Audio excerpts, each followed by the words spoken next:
How's it going, people? Welcome back to the channel and welcome back to the Big Six. Hope you're all good. I know it's a late one, people. Europa League, Conference League. I know we've got to wait for it to be done, people. We've got to wait for it to be done.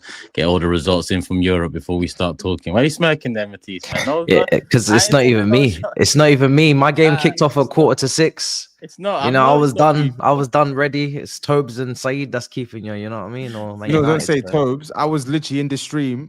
I was in the stream around that's 10. Not the point. He meant your team. He meant your. He meant. See, you're not even listening. See, this is bad start from you already. You're not listening. Shut up about bad start. I didn't ask to do this thing at 10:30. I would have been ready for. Well, I was ready at 10 as well. So don't look at me, mate. Yeah. I swear, I thought you were gonna do a review, TOBS. I did do my review. I did it quick, and it's uploaded, bro. Not much to talk about, Turkish man. Come on, man. What's he gonna say in this review? Every man gets half an hour, innit? What can we do? Spurs, innit? And that's it. Review over.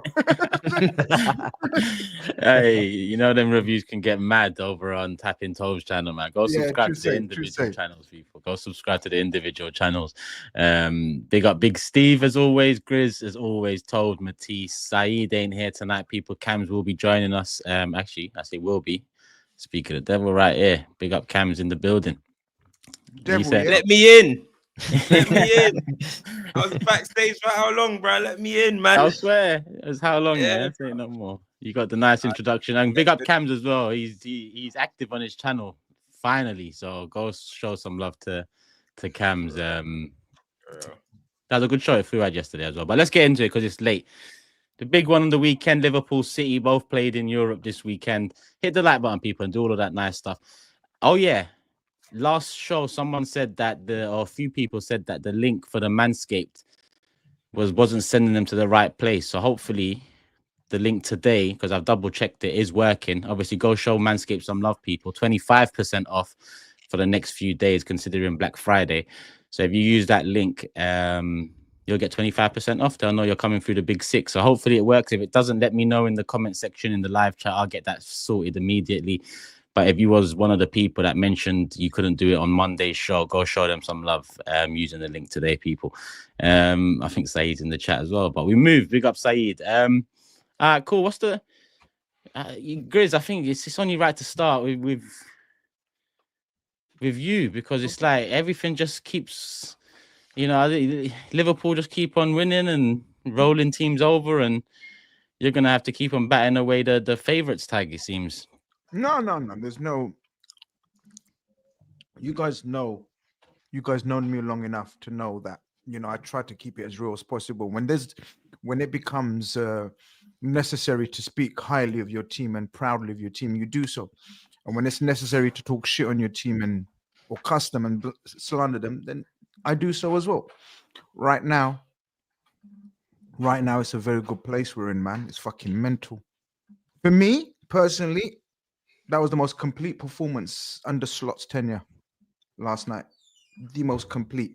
I know we may have beaten United 3-0 and I don't know, other results or whatever, blah, blah, blah. But yesterday night, like from start to finish, apart from one rash Robertson tackle, I'd say complete performance under Slot.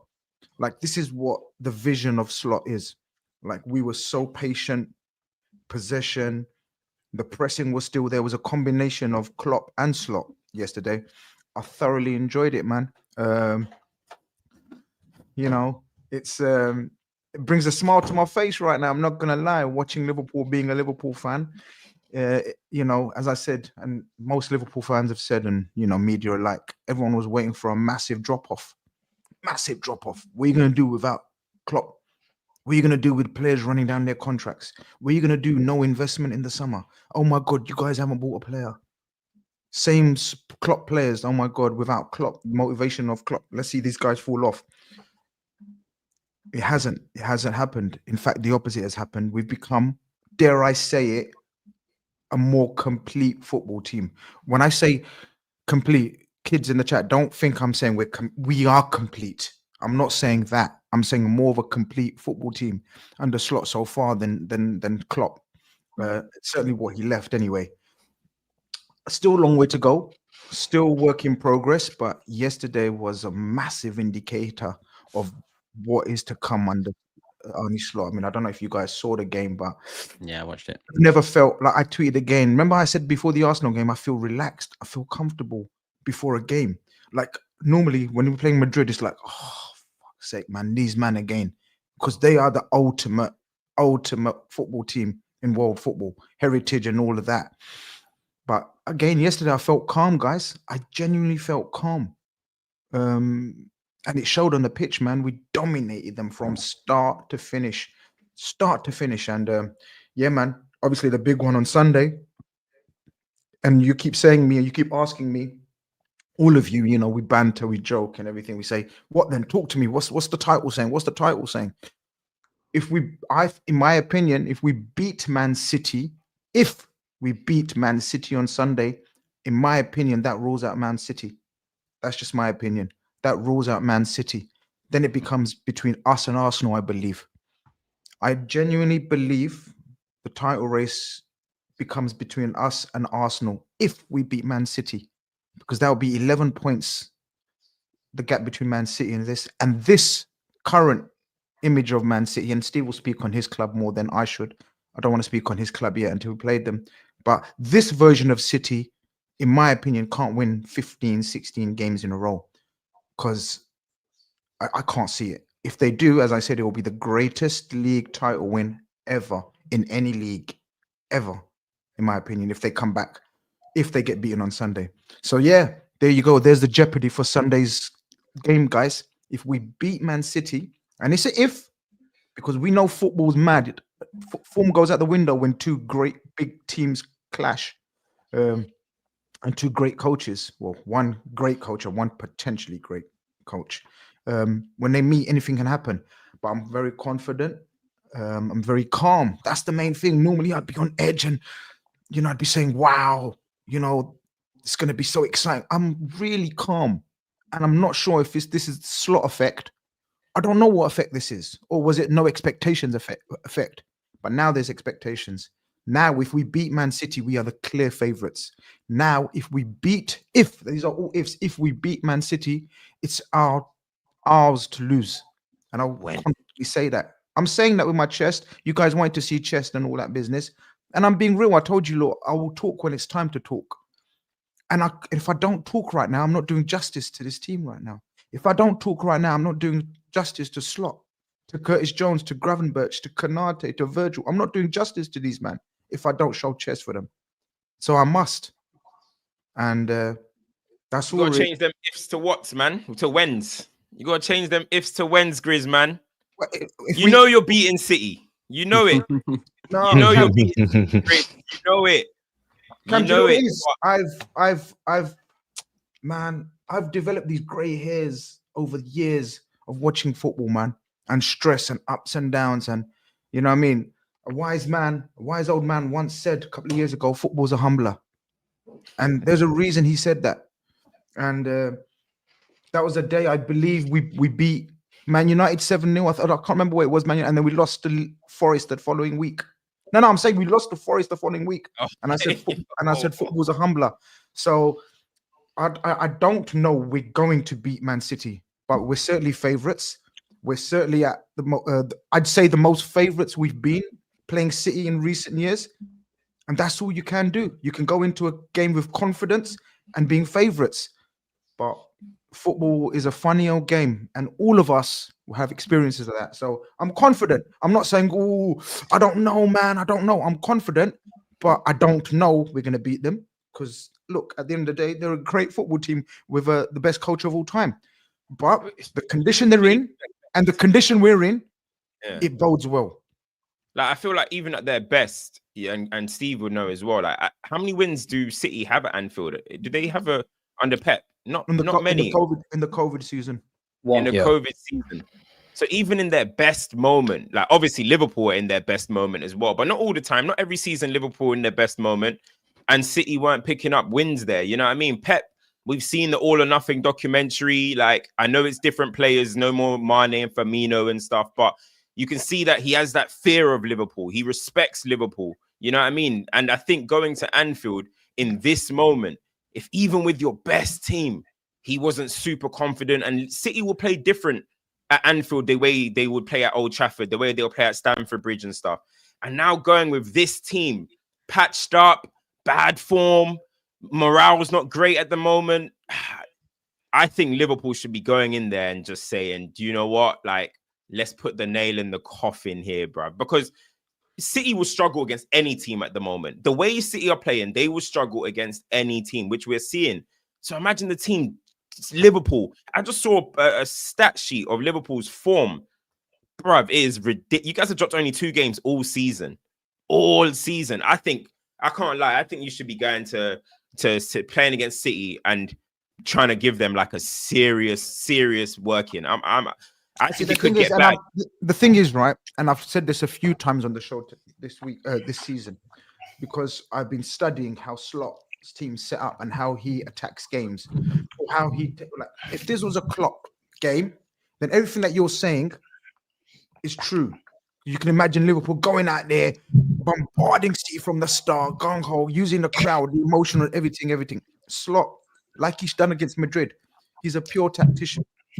He's a pure patient, assess the situation, assess how they've set up, because he's already spoke about how he thinks Pep's going to do something mad on Sunday. He genuinely believes, and we see if he's right again. He's been pretty right, everything that he's predicted. He said, I wouldn't be surprised if Pep tries something else, because if there's a master of the innovator, it's Pep. And he's the best at implementing something different and making it work in a short space of time. So, and I'm not surprised. I don't know if Steve thinks the same, but I think Pep might go with something different. So if you go with something different, you have to vary or attack the game differently from what they do differently. If it's the same Man City, the same formation, the same players, then I agree with what you're saying. Go and handle our business, play the way we're playing, and they'll play the way they're playing. I genuinely agree with Slot that I think Pep will do something different. And if that's the case, we have to relax the ball, assess the situation, and then attack the game. No, I don't know, because I get your point on obviously Slot being a bit more conservative than Jurgen Klopp. But when you guys have had to play on the counter-attack, you've played on the counter-attack this season. I look at games be Brentford, Aston Villa. Like, there's been so many games where you've killed teams in transition this season. So whilst there is an element of control, Liverpool still have the counter-attacking edge. We saw what you man went on against Brighton in the second half as well. So for me, okay, whilst it's not gonna be heavy metal for 90 minutes.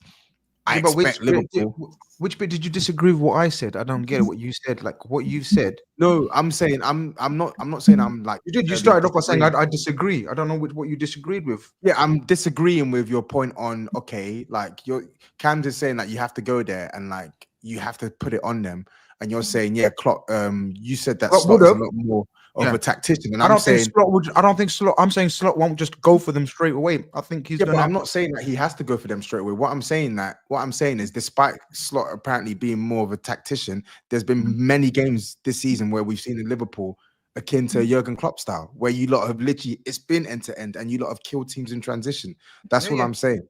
No, I don't. I feel like the way Man Man City are going to play, even if they switch it up, if there's one thing that Pep Guardiola is always going to do, he's always going to press. He's always going to try and commit bodies forward, right? And he's always going to play a higher line. And I feel like this is exact my point, Tobes. I don't think he can continue playing like that, and I don't think he can play like that. That's the whole point of what I'm saying. That's why I said if he does play like that, then I expect us to turn them over. And turn them over very easily. But I don't expect them to press us high. I don't expect them to press us especially with a high line. I genuinely don't. And I do think from a tactical point of view, maybe a personnel point of view, he's going to try something that is different and innovative. And I think I think he should as well. Like if he turns up and rocks up how he's been playing and how he's been setting up, then it's like lamb to the slaughter. Do you get it? So I get what I don't think you get what I'm saying. I get what you're saying.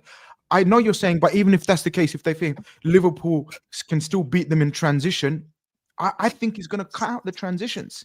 I don't think he's going to let us try. He's going to cut it out. I think City, for me, they have to come with a low block. They have to. They do. Like you can't see the way Walker's defending, and you can't. And I know you're raising your eyebrows, Tobes. I don't care if it's Pep. at some point after 6 games on a trot of playing the way they're playing, you my cannot be point. that arrogant and that cocky to go to Facts. Anfield, a place that you usually tweak your game for regardless. You usually tinker anyway with the Agueros, the David Silvas, regardless of where it is. This game in particular, it's about not getting beat for Manchester City, because if you lose this game, it's effectively your title done and dusted. You can try and play that way in your next game, or you can try and get that confidence back in your next game. This is not the game to play, because as you just said, Salah will rip you open on the break. Diaz versus Walker, I'm not even trying to see that at all. And I just feel like with Man City right now, you'd be stupid to do anything else. You've got Rico Lewis in the midfield dying. He doesn't need to be in open spaces. Don't The play him. defense against Feyenoord was just, I don't even have Don't a play word. Rico It was Lewis. ridiculous. So you have to low block it, bro. You have to low block it. I don't think he does have to. I don't think he does have to low block it, and I don't think he will. When have you ever seen Pep Guardiola put? Not saying he's done it before, but Yeah, the greatest managers, they show all facets. They do, and I think he's shown all facets. There was a game. I think it was the formidable season where Mahrez missed the penalty. Man City were a lot more conservative in that game. They could have won it. They drew the game 0-0, but they at least took the sting out of what was a fiery, ferocious Liverpool team, right? So I'm not saying he can't mix it up, but I think this notion that Man City are going to go there and I didn't say they're gonna. I didn't say they were going to. No, I said I'm saying this notion that he should go there. Like Yeah, they he need to win this suggested game of he football. They need to win this game of football. Yeah, but there's They ways need to win this game of football. When you got Haaland, you got Doku. Let's not sit here and say you have no counter threat. Like you can counter. You can. Okay, sit but Matisse, playing in a low block, you actually have to be good. You actually have to be good at defending in the low block. These guys can't defend the way they're defending right now, bro. Their defenders are not playing well. They're not playing well, and the midfield's getting cut open.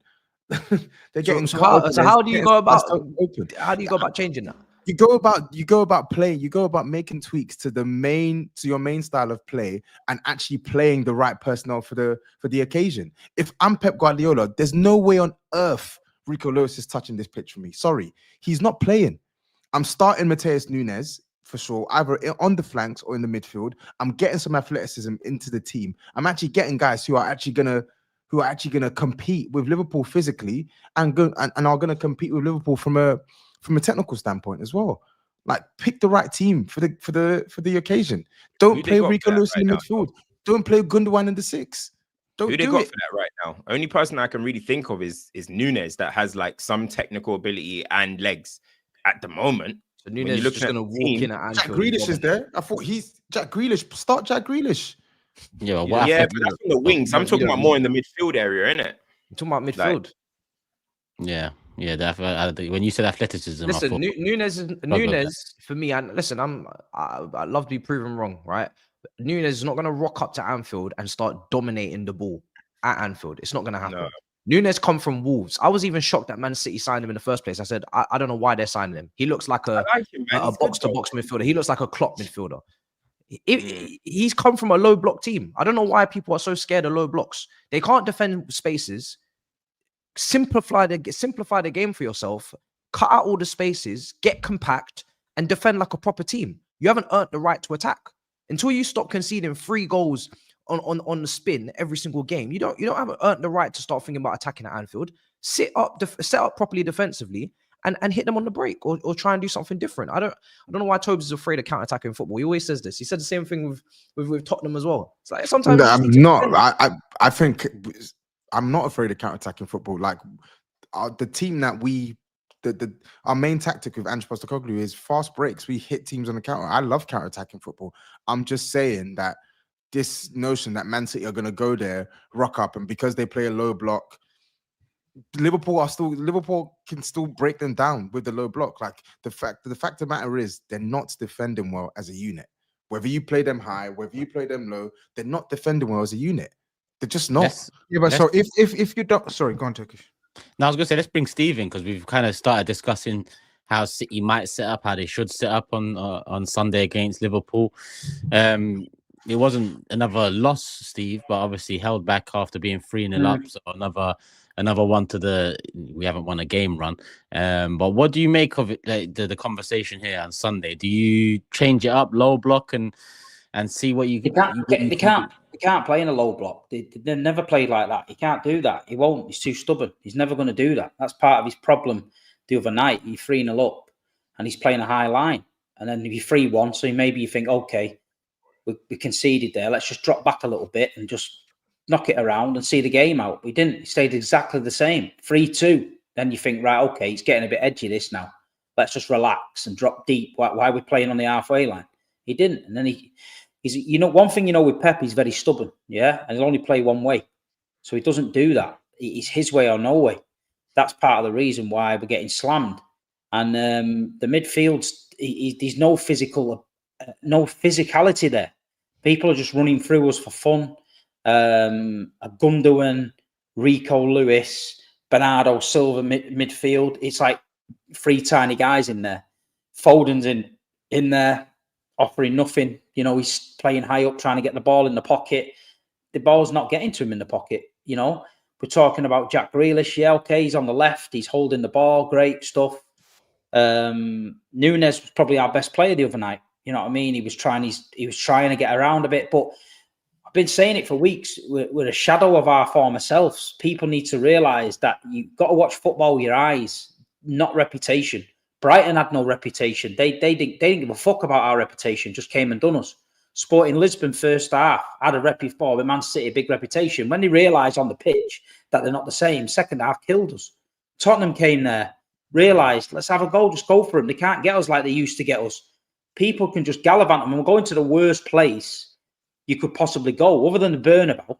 There's nowhere else where I don't want to go. And the only saving grace is the fact that Ruben Diaz could be fit. So Ruben Diaz coming back into defence, he's a good talker, he's a leader. At the minute, you've got Josko Gvardiol, who's drained to death of confidence. He's got Manuel Akanji stood next to him, who's like literally like, he's the same. He has to be babied through games with Ruben Diaz most of the time. So listen, when things aren't going your way, they ain't going your way. Nobody's having no sympathy. So Liverpool have got to just watch what everyone else has done and just go and do their job. We've got to somehow try and get a result out of it, but we ain't looking good up front. We're not creating the chances we created. We've conceded 17 goals in 6 games. That's worse than any relegation form you're ever going to see, right? So there's a serious problem. These other problems there, they just, listen, I ain't going to go into it on here, but it's not rosy there at the minute. So for me, going to Anfield, we're going to go there as fans. We're going to back the team. We'll get behind the boys, and let's hope we can get something. But it's the first time I've gone to Anfield where I've not felt like, yeah, let's have it. I used to like go there. Let's go toe to toe with Liverpool. See what we can do. But this is my point, Steve. But this is my point I'm trying to make to Toby and Cams, that I don't think he's gonna go toe to toe with us. That's literally asking for suicide. That's suicide. Yeah, but he's like that though. He's stupid like that. I tell you why. He is like that. But I tell you why. I've seen Man City Liverpool games at Anfield where he's come different. Where he has come. Do you remember the 0-0 that we had, where you missed a penalty? He has come and played differently at Anfield, and I believe there's no chance he goes into Anfield saying, do you know what I do? No, do you know what I do? I go there and I play Guardiola left back. I'll play Nathan Ake and Ruben Diaz at centre back. I'd play Manuel Akanji at right back. This is exactly what he's going to do. Right? I would play Ilkay Gundogan in the middle with Bernardo Silva and Matheus Nunes, just so they got a bit of energy about him. I would play Grealish on the left. Yeah. I'd play Haaland up front, and I would play Savinho on the right as an outlet. And I would be trying to invite Liverpool onto us and look for that outlet. If it's Grealish getting up the pitch and just keeping the ball up the pitch, do it. If it's Savinho catch him on the break, do it. But he won't. He'll play Rico Lewis inverted. Rico will have 250,000 touches and do fuck all with the ball. Yeah. So he's just, that's what's going to happen there. Ilkay Gundogan will be caught because he's not got the legs. And, you know, Doku's not fit. He's training, but he's not fit. Kevin De Bruyne's on the bench, nowhere near fit. Do you know what I mean? John Stones isn't fit. So he's got to play. He's got to play. Who's gonna find the players in transition? He's got to play KDB, Steve. Maybe He's got to play KDB. at a push. I think the back four spot on. KDB, the last 2 games when he's come on, has strolled around the midfield and he has looked dangerous. The game's too fast for him at Anfield to come into. He'll end up busting his hamstrings up because we're going to be on the count. We're going to be running backwards all the time. So for me, if I'm the manager and I'm trying to manage injuries, I'm leaving him till last minute. I'm trying to keep it tight, I'm trying to keep it tight, and that's what I'm going to do. And listen, this is sad for me to watch, but it's been coming all season. It's been coming, and when I said it beginning of the season, people were taking the piss, going, "Oh, he's trying to cry at home," and that. I ain't crying at home. I know in my own head. Well, I watch them every week. I know. And I know that teams can get at us. That's why sometimes when I said Sporting Lisbon were a poor team on this show, yeah? They said, oh, you're only saying that because you got beat 4-1. Look what Arsenal did to them the other night. I told you that. But we're a poor team. So I wasn't disrespecting Sporting Lisbon. I said we're just well off it. And at the minute, we're well off it. But there's now I can say, I've got to go there with my fans. We've got to get behind the team and get behind the best manager around to change it round. Now he's got to earn his corn. Every man and his dog's putting the boot in. You're going to get that. When you've dominated England for the last 4 or 5 years, no one's giving you any sympathy. Everyone's going to kill you. As soon as you show weakness in the Premier League, people are going to come for you. He's got to deal with that. Not be stubborn. He's got to deal with it. And listen, it might not be Sunday, but we'll get there with it. You know what I mean? Would you take a draw Sunday? 100%. 100%. Listen, look at the result we're in. We've got to be realistic. Look at the result we're in. In another 4 weeks, we could be fucking anywhere. And this what do you is think what about his comments? About Don't what? you like the whole harm himself thing and all of that? Like, do you think like Pep is spiraling? Listen, I think he's cut his nose. How they respond to that? Nose and said, you know what? If anyone with half a brain watches that press conference, you know what he meant. But that obviously in today's world where everyone's woke as fuck, he ended up putting statements out there. There was more shit made over a guy's scratches on his head than he was with fucking Feyenoord scoring 3 goals. I'd be more pissed off that Feyenoord won't get in the credit. Why is a guy asking about scratches on his head? What is he going to say? Oh yeah, me and fucking Rico Lewis had a fight. And then Big Steve come out and fucking laid the nut on me in the car park. Because I seen them all after the game. I was working in the studio and that, but it's bullshit, man. But this is just modern day football, man. Listen, what are you saying? So the scratches was you in the car park? He said, no, I'm just saying. I wish it was in the. If I'd have seen him in the car park, I'd have fucking told him. What the fuck's going on, man? You know what I mean? I'm sat there on City TV and they're like, yes, okay, we've drew 3-3, but after the game, let's see if we can. I said, fuck that. I'm fucking saying it how it is. And that's the way it is. But, you know, it is what it is, man. Listen, let's give credit to Feyenoord as well, because I know a lot of Feyenoord fans, great supporters. They didn't give up. They could have given up 3-0 at the Etihad and gone, oh, fuck it, we'll just take it. They didn't. But this is what I'm saying. He's showing that if teams are brave and want to have it, they're going to get some joy, man. Whereas if teams were brave against Man City last few years, you're getting destroyed. Simple as that. Now it's gone. Fear factor's gone. Big problems there. Hey, Cams, how are you seeing it? Nail in the coffin for Man City Sunday if they lose it? Do they have to win it? Is it one that they go get a draw and then reset and try and claw it back in other games? Like, how do you see it set up? Bro, I was at that City game. I was at the game against Feyenoord, and like you could feel it in the stadium, bro. Like, firstly, Feyenoord fans were dominating, in my opinion. The Feyenoord fans were singing songs and onslaught songs, and you know when City went 1-0 up or 2-0 up, they started giving it back to the Feyenoord fans. It was funny, but then like you can actually feel it in the stadium, like sitting next to some of the fans and stuff. Like even when they were winning, little frustrations, like somebody will lose the ball. When you're 3-0 up, you're probably just, you know, you lose the ball at 3-0 up, you're just thinking, oh, whatever. But there was like moans and groans, like, fuck's sake, man. You know what I mean? I was hearing like he's too small about like Rico, and there were just little things that were just going on where it just didn't even seem like the City fans were comfortable. at all, even at 3-0. And then when it went 3-1, you started hearing fans saying, they're going to come back. They're going to fucking come back. And honestly, you felt it was going to happen. Like, you genuinely felt like it was going to happen. And it's mad because you just don't expect that from Manchester City. You know what I mean? So I don't know who travels to the away games and stuff, but just from what I felt from the stadium, those fans even going to Anfield, they're going to be nervous, man. They're going to be anxious. You know what I'm saying? So when I'm seeing it, I think City definitely can't lose that game. A draw, whatever. Yeah, as you said, Turkish, reset and maybe go again. But lose, if they lose, then I can't see it. I can't see it coming back. No, if they lose, you can't. They're not going to.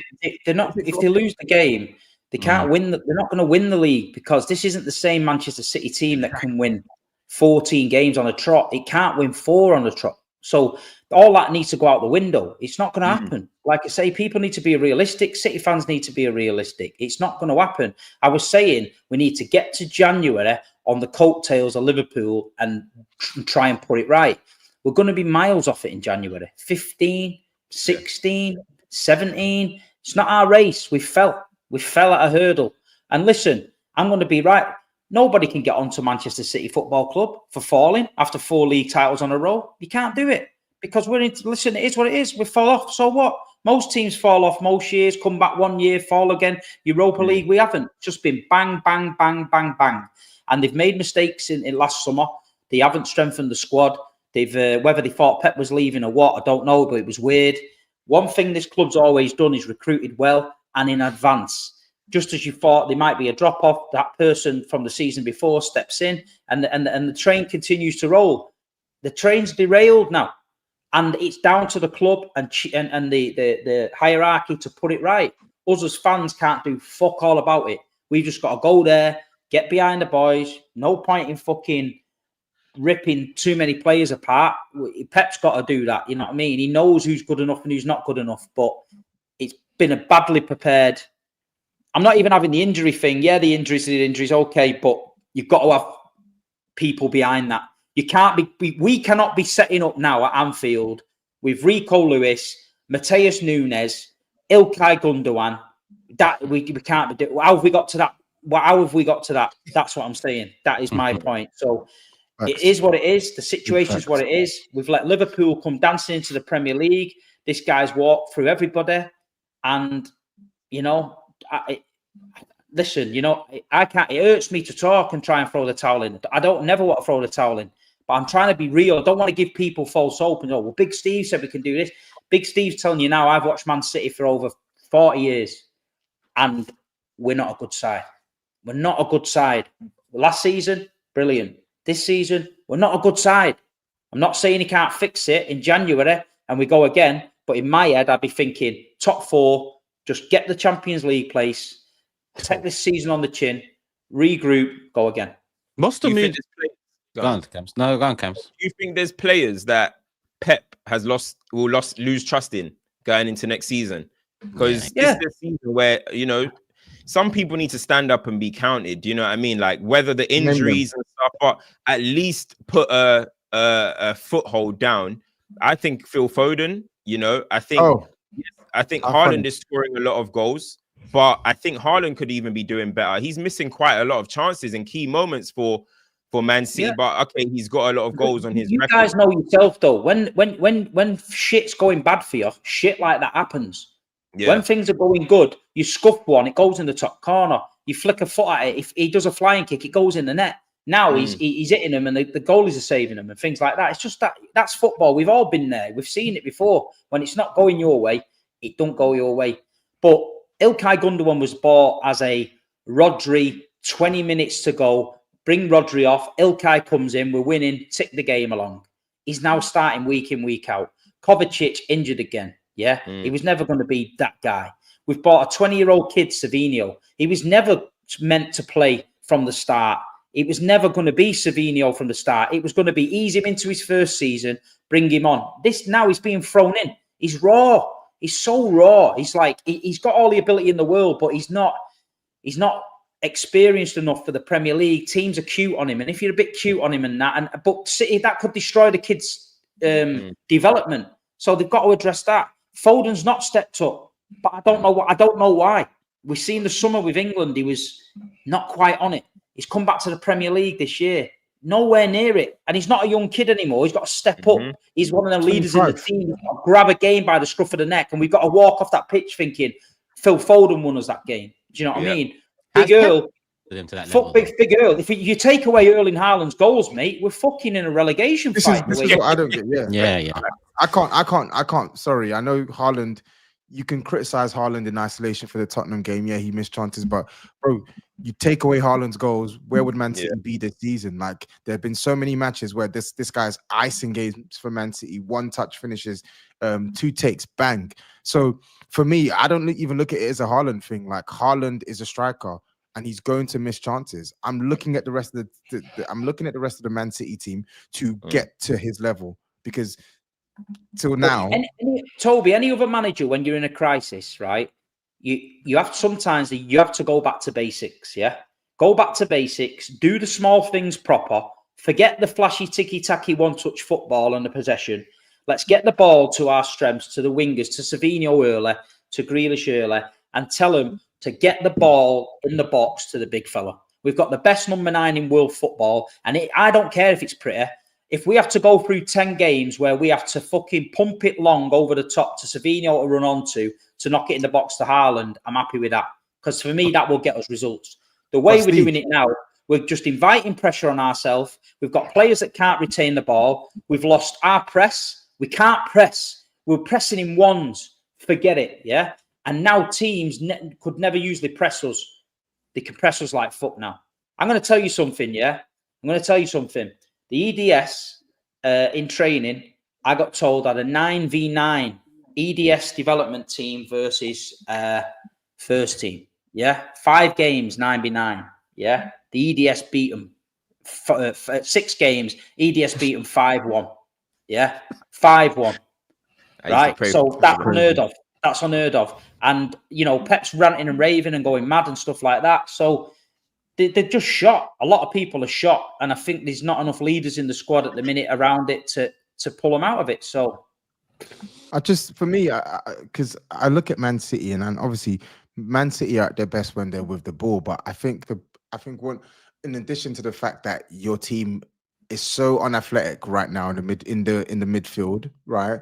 I think one of the issues that I'm seeing is the brains of the team are not there. Like, okay, Man City will keep the ball. Man City are always going to keep the ball, but the quality of distribution of that ball, finding Erling Haaland, finding the wingers, so the ball literally lands on their feet so they can run at a player straight away.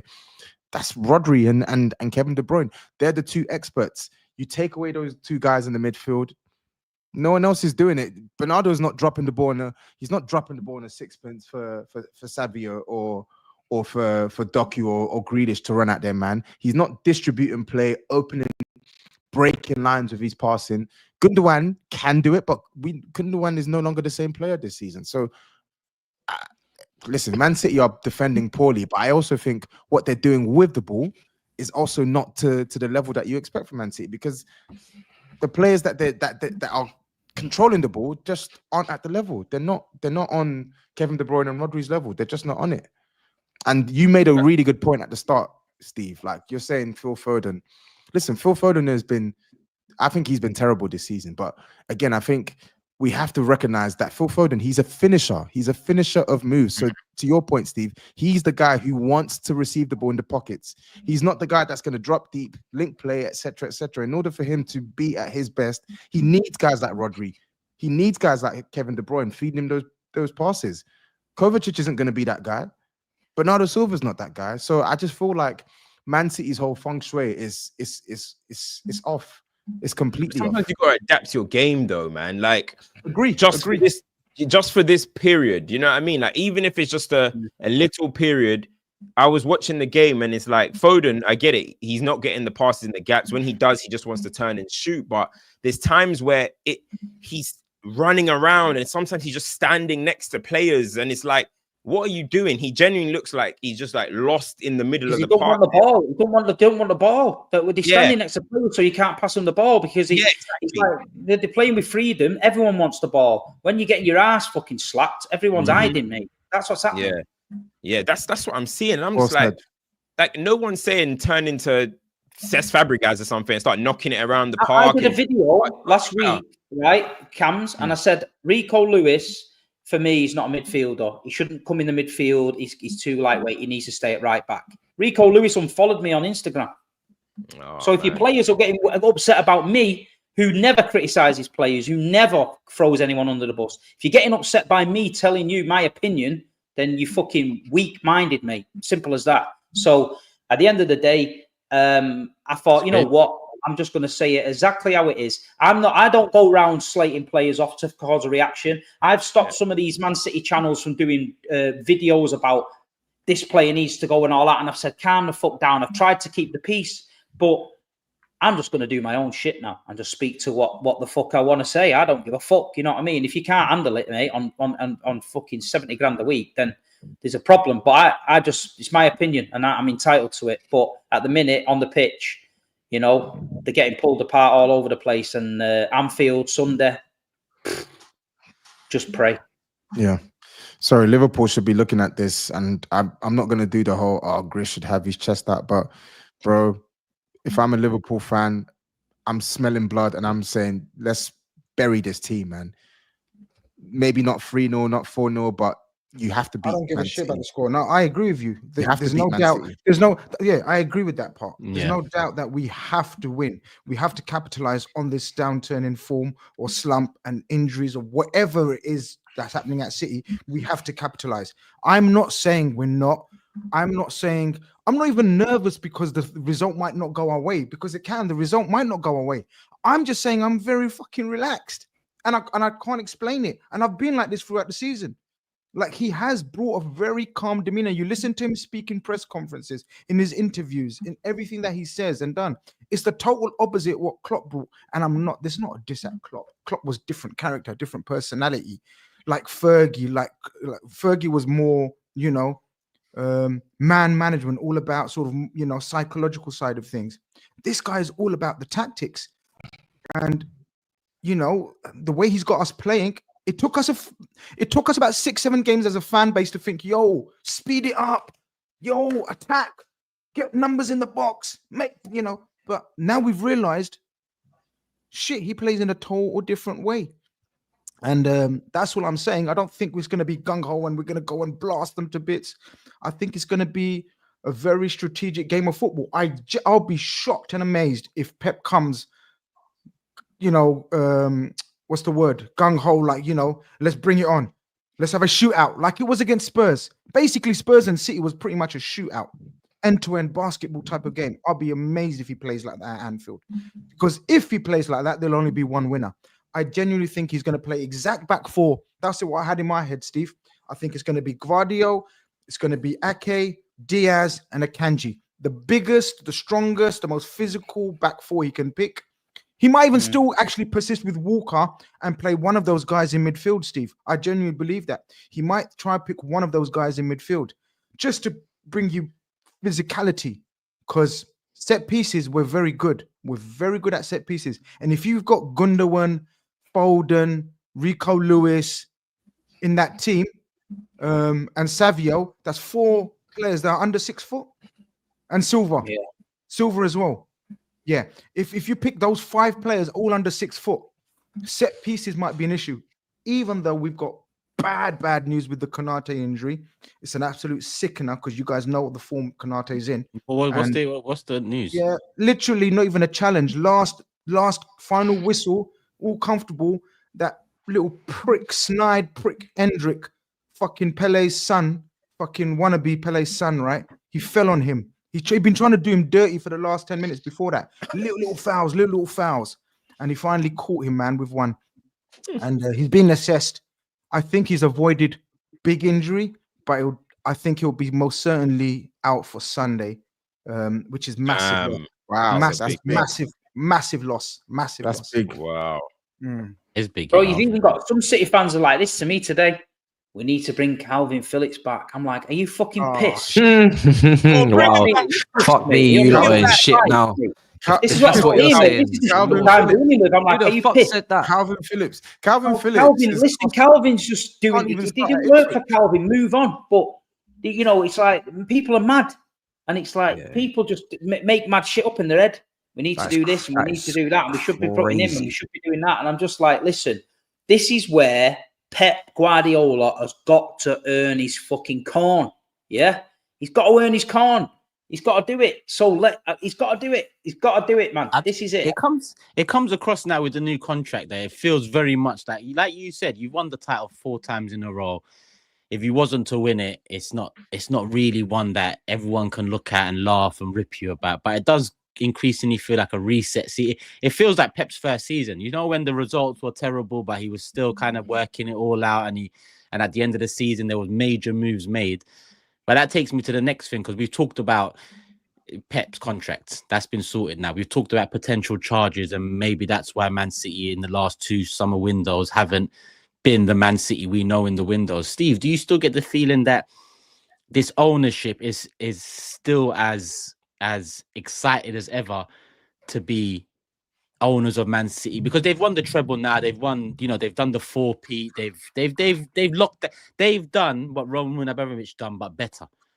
Do you know what I'm thinking? Yeah, I think that they relaxed too much on the laurels and sat back and went, we've won 4 league titles in a row. Yeah, we every year Pep pulls it out the last 10 games.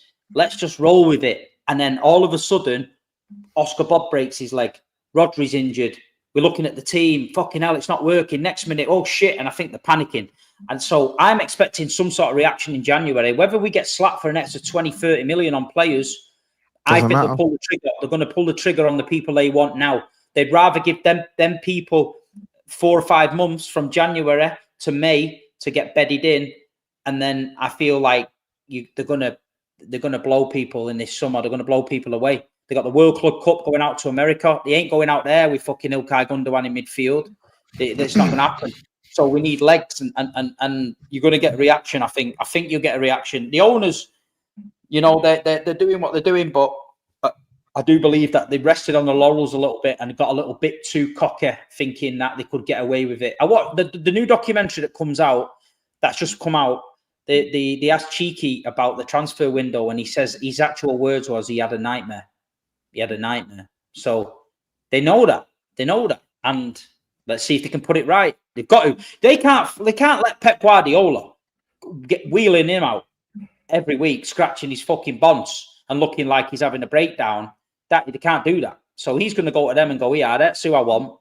Make sure you get me them in January. Otherwise, he'll fuck off. So they're going to get them. And then, you know, City haven't spent big dough in the last 2 seasons. Everyone was wondering where all this money was going, and why the people saying FFP, oh, Man City can spend up to 300 million, 350 million. Why aren't they spending it? Because it needs freshening up. So let's see in January, because I'll tell you something. If you think Man City fans are having a meltdown now, the younger ones, God help them if we fucking don't sign a player in January. It's going to be peak. Steve, do you know why I ask you? I think we've all played FM here, and that's the closest we're going to get to manager. And you know, when you're first doing Football Manager, we've all played it or at some point. You go, you try and win or some people start with lower leagues, but let's say you manage one of the big 6, our clubs or whatever. You go, you try and win the majors, get the team flowing, the chemistry, the backroom staff right. You want to win that Champions League. You want to maybe go back to back. But once you do a certain amount of things, it's like you kind of don't have the motivation anymore. But do you feel like they still got do you still like they've still got the motivation to go, considering how good this stint has been with Pep? And then their own. I think so. I think, listen, you've seen what the building there. Cams, you was there. Have you seen that round that back of that stand? That new hotel, the whole new complex under the roof.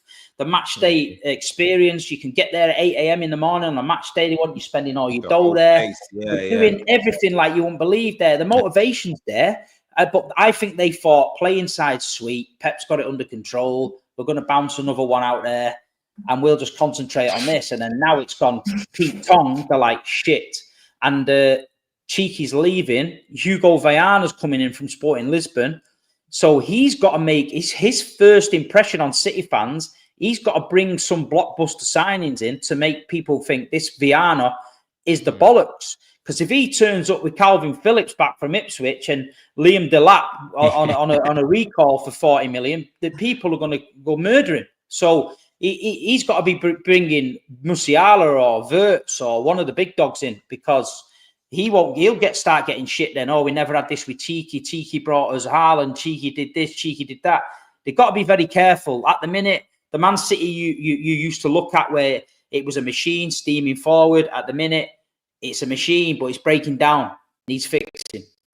But what do you guys think about what I said about if we beat Man City, that's Man City out of the title race? Do you guys back that, or do you think that's 100%? Yeah, it has to be done. I genuinely think it's out of Liverpool and Arsenal then, honestly. So Yeah, it so has to I've be. got every reason to say, like Toby says, go for their neck and like finish them off wherever.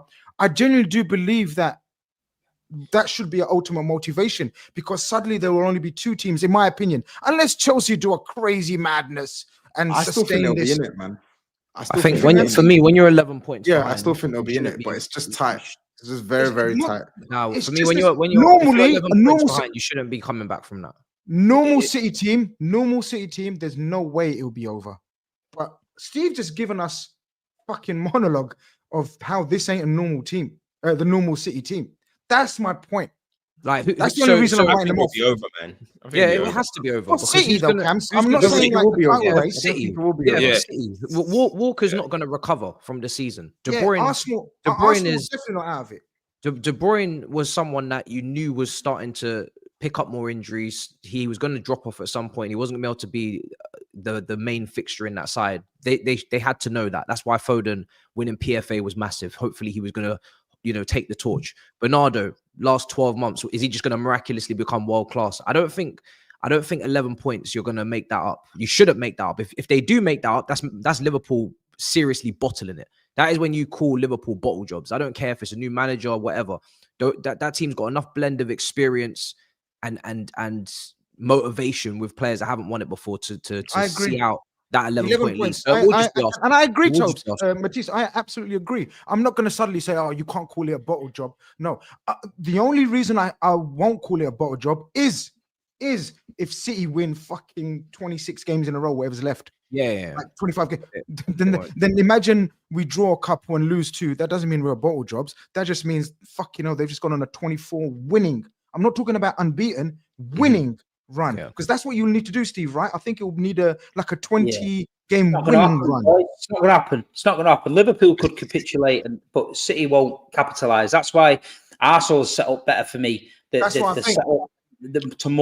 To churn out wins at home and stuff like that. We're just not there, man. And like you said, listen, I've stood on the fucking hill. I've stood on the hill for Alan Ball. I've stood on the hill for Frank Clark. Go on, Steve. Hill for fucking Grimsby. As many of them go royal. You know what I mean? I've stood on the hill with all them managers. Yeah, I've backed Sean Golter, I've backed Kevin Orlock, I've backed Paul Dickov, I've backed Georgios Samaras. Any of these wankers that you want to mention like that, who are Bernardo Carradi, I've stood there with them all. So I'm going to stand there with Pep. Carradi and Samaras with my boys. Oh my days! Me on the chin. Listen, Toby, mate. Fucking hell, I could do a documentary on some of the shit I've watched. Days. Samaras and Carradi. So shit. You know what people don't understand, yeah? Stuart Pearce was manager at Man City, yeah. We scored 9 goals all season at home. 9. Yeah. Wow. And we put David James in front. I'm surprised. Listen, we once got beat off Bolton Wanderers at home, yeah, 1-0. And Bolton Wanderers didn't have a shot on target all game. We scored their goal for them. Yeah, so this is the shit we're used to. So when these City fans come to me crying, saying we're finished and I can't go to school and I don't know how I'm going to cope because my mate at work's winding me up, I just fucking laugh my bollocks off and say, go and get the DVD from Stuart Pearce here and watch that, and then you'll realise what you got to deal with in life. Tobes, do you remember we met a real City legend at that game? Benjani. Oh shit, yes. So I think it's time to bring. I think it's time to. We even got slapped with Benjani though. Sven Goran Eriksson put a bid in 7 million. Harry Redknapp thought he was joking. Literally grabbed Benjani. Said, "You go in Man City. It's a nice place." He's going, "Don't want to go, boss." He's going, "No, you need to go. Get on the plane and all that." And we literally forced Benjani on the plane because they were getting 7 million. Because City were desperate, man. I remember, Mido. Remember Mido at Spurs? Mido, yeah. Spurs legend. Mido, listen, he's not Mido a Spurs legend. played Spurs legend. Mido had played at the Emirates for Spurs, right? Man City were going to sign him deadline day. We sent our team medical staff to the Emirates to give Mido a fucking medical after the game. Yeah. Mido just fucked off halfway through the medical and thought, I ain't fucking signing for these. He just went home. Do you know what I mean? So couldn't even get that deal right. Speaking of legends, Grizz, why are you online bullying Michael Owen, bro? Leave him alone. What happened? What did he do? He had to do wait. What happened? What happened? All these Liverpool fans bully Michael Owen. Leave him alone, I didn't bro. bully him. I didn't bully him. I just said one comment, and Bro, it's like, Grizz basically said you ain't allowed back to Anfield, bro. What? Just told Michael Owen. On Twitter. Bruv, he can have. What he can happened? have What happened, Grizz? He can have my. This is if Michael Owen's watching this, because we know big boys watch this show. Yeah, if Michael Owen is watching this, he can have my ticket to the executive and boardroom lounge for any Liverpool game on me, no problem. He's. But what I'm saying is, yesterday he came out with, I don't feel loved by the Liverpool fan base. Blah blah blah. He came out with that, right? So today they've just beaten a Bodo, right? And he's come out with something. What's he said? He said Man United are now good to watch. Yeah. Now he's come out and said, Michael Owen has come out and said, so he hasn't talked about Madrid and Liverpool and dismantling Madrid, whether blah blah blah, one of the greatest performances in the Champions League this season, if not the best performance. He's come out and commented on Man United beating Bodo. Right. And you guys have told him. Hold on, let me just tell them what they've said, and then they can judge if I'm, shouldn't have bullied him or whatever. I didn't bully him. So I just replied, Michael, you've just beaten a Bodo by the odd goal, and you've got a glint in your eye, right? I played with a few words, and I said, now you want to know why you're not loved at Liverpool, and that's all I've said. And like kids would say these days, I ratioed him. No, I'm with Grizz. I'm with Grizz. I can't lie. I'm with Grizz. Hold on. Wait. How are you commenting on United beating Bodo Glimt 3-2 at home and saying? Grizz. And I'm saying you guys know, when you've seen Liverpool go one defeat in 16 games, beat AC Milan, Leverkusen, Madrid, Leipzig, Chelsea, Man United, and you're not talking about Liverpool, but you're talking about Man United versus Bodo Glimt. Get the fuck out of here. You guys have made him Get know back to your stables, broski. Get back to your stables, man. You lot have let him know all week that he's not accepted at the club, bro. So now he's trying to get, beg it with us a little bit. But he won a title here, so we'll allow him. He gave us that great moment against Man City. So he's just trying to work his relationship back with us. Liverpool fans. I'm just telling him he can't come to Anfield. You know what I mean? Like, listen, look at 2001, Grizz. You were there, the Michael Owen final. Yeah, you know what I mean? Ballon d'Or. Salah wants the Ballon d'Or. Owen won that at the club. You guys have to give him his respect, man. That's why I'm explaining to the brother. I'm explaining to him why he's possibly not loved. Like, talk sense. That's all I'm telling him to do. Talk sense. I ain't telling him to do nothing. I'm with Grizz. I'm 100% with Grizz. You can't be crying about Liverpool fans not endearing themselves to you, and yet you are going out of your way to prop up their rivals. Cam just said he's trying to get in Man United's good looks. Come on, man. Allow it, man. Please. The thing is, he played for us, though. He played for us. He can't call him like rivals. No, he played for us, bro. Doesn't matter if he played for you. He's talking about why don't I get? Yeah, but is that not the equivalent of like Lampard playing for Man City? Like it wasn't. It wasn't at the time. No, it's worse than that. No, but hold on. I'm not saying in terms of like rivalry. I'm talking about in terms of importance to your history, Cams. You don't look back at Michael Owen and say what a player he was for Man United. No, I don't. But what I'm saying is, for you. But you guys go on, You guys go on as if Owen left Liverpool and joined Man United. No. That's not what we're saying. He came here when he was washed up, bro. If anything, look what Paul Ince did. Paul Ince left us, went to Inter, then went and joined Liverpool 2 seasons later. Yeah, but nobody's saying Liverpool fans should hate. Nobody's saying Liverpool fans should just hate on Michael Owen, because in the end of the day, he left to join Real Madrid. It's more a case of how can you expect the fan base to also completely endear themselves to you when you're not really showing them as much love as you're showing a club that you only played at for what, like a season and a half, 2 seasons max? I can understand where Michael Owen is a strange fucker, because when seeing him smash them volleys in against that kid in the net who's about 6, we all know he's a weirdo, yeah. So we don't even have to talk about him. The guy's strange, man. No wonder Liverpool don't want him back there. Stay at Man United, man. Stay there, man. Let me get some super chats in because we've just touched 1 hour on the dot. 7.9k here. Hit the like button, people. First and foremost, individual channels in the description. Cam's in particular, obviously back-to-back Thursdays. He's been here. Show him some love. And the Manscaped link is working. So listen, it's Black Friday. There's 25% off. Use that link. They'll know you're coming through the big six. It's in the live chat. It's in the description. I'll put it in the comment section after. Now's your time to grab a nice 25% off. Get your partner, son, uncle, granddad, dad. Something from Manscaped. Why not? 25% off. And the products are good. Masum says, my club has completed a successful No Nut November, setting new standards, breaking new records. What's your club done? City till I die. Vibav says, Steve, will Pep think long-term and write off the game against Liverpool, or will he go all out and make a statement? How will he get the players ready? Oh, Steve, go try, man. Go and try our best. That's all we can do.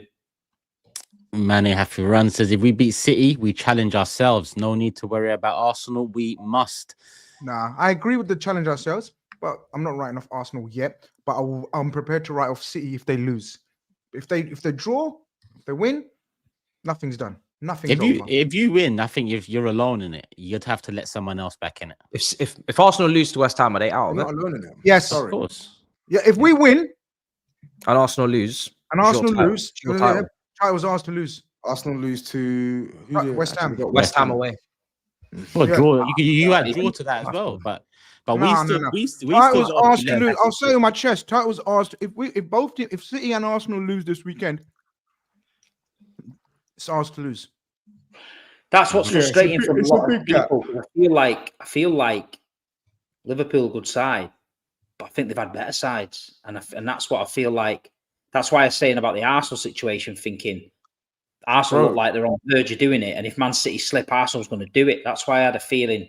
That's why Liverpool's come out of nowhere. But 100%. once that Anfield crowd get the momentum behind them and they get that rhythm, it's hard. It's hard. This what I'm saying. Like, I feel like it's like the more Liverpool pick up points and the other teams drop points, the less you can sort of stand on your own two and say, okay, you know what? Yeah, like those two are gonna come back into it, because it's like there comes a point where the gap is too big, and it's like, okay, you can try and chip away at the gap, but We done this, but the thing is, I tell you what, the only doubt, and I keep telling you. This is what I'm trying to build up. You don't keep thinking I'm lying or laughing it off, or I'm trying to play it down. In 1920, our show wasn't happening. Yeah, Big Six wasn't happening. But if it was happening, I would have told you the title's over in November, because I knew that Liverpool team. I knew Klopp. I knew the players. It'd been together for 4 or 5 years. I knew what we were about, and we had like 26-point gap by mid of January or something like that. Mental, like unheard of. Yeah, this team, despite the madness that we're doing, and don't laugh when I say this, I don't know it. Like Steve's right. I've seen better teams. I don't know this team yet, but it's showing me levels that I'm thinking, what do you mean by that? Every week, yo. What do you mean by that? You know, Say now. that is brilliant. What is every week they bring him in something different, something adversity, going behind, playing different counter-attacking football, smothering teams. They're showing me different bits. So I have to sit here and be confident because of the team. But there is an element of doubt because I don't know it properly. I don't know Slot properly. That 1920, I would have come in here in November and said, title's over. Shut the stream, Turkish. Why are you not talking about titles? We're done. But this is not that Liverpool team, and this is not that Liverpool manager. So we're learning on the job. Agree. I was tweeting something about your run today, and a lot of your some of your fans understood. Some of your fans are saying I was acting up, but I'm like, it's imperative that Liverpool keep like a nice gap, because when you look at your run to end the season, I'm not sure if you've seen your games. It's mad. It's crazy. 4 out of your last 5 games is peak. You got Brighton, you got us, you got Chelsea, and I can't remember who else. There's another Arsenal there's away. another Sorry, Arsenal Chelsea. Arsenal at your ground. So like, there's games where Liverpool 1000% will drop points. Like 100%. We've got after City. Look, I'll tell you now. After City, we've got Newcastle and Everton away. If you give me 4 points, if you give me 7 points out of the next 3, that's solid. I'm solid right now, bro. Because Newcastle and Everton away, it's peak. 100%. That'll be 2 games ticked off the hardest games of the season. rival fans can't keep saying, "Have you played anyone yet?" Though, have you played anyone that you're dickhead if you keep saying that. Literally, stop embarrassing yourself. Stop saying that. Are you played anyone yet? Have you played anyone yet? Go and see who we've played. Remember, we were talking about this month. These next 9 games is like, wow, look at the fixture list Liverpool have got. Yo, we've won 5 out of those 9 already. And the 6th one, City at home. I think with you, obviously it's them. Your next 3, like if you're Arsenal Man City fan, you're looking at that thinking, okay, you know what?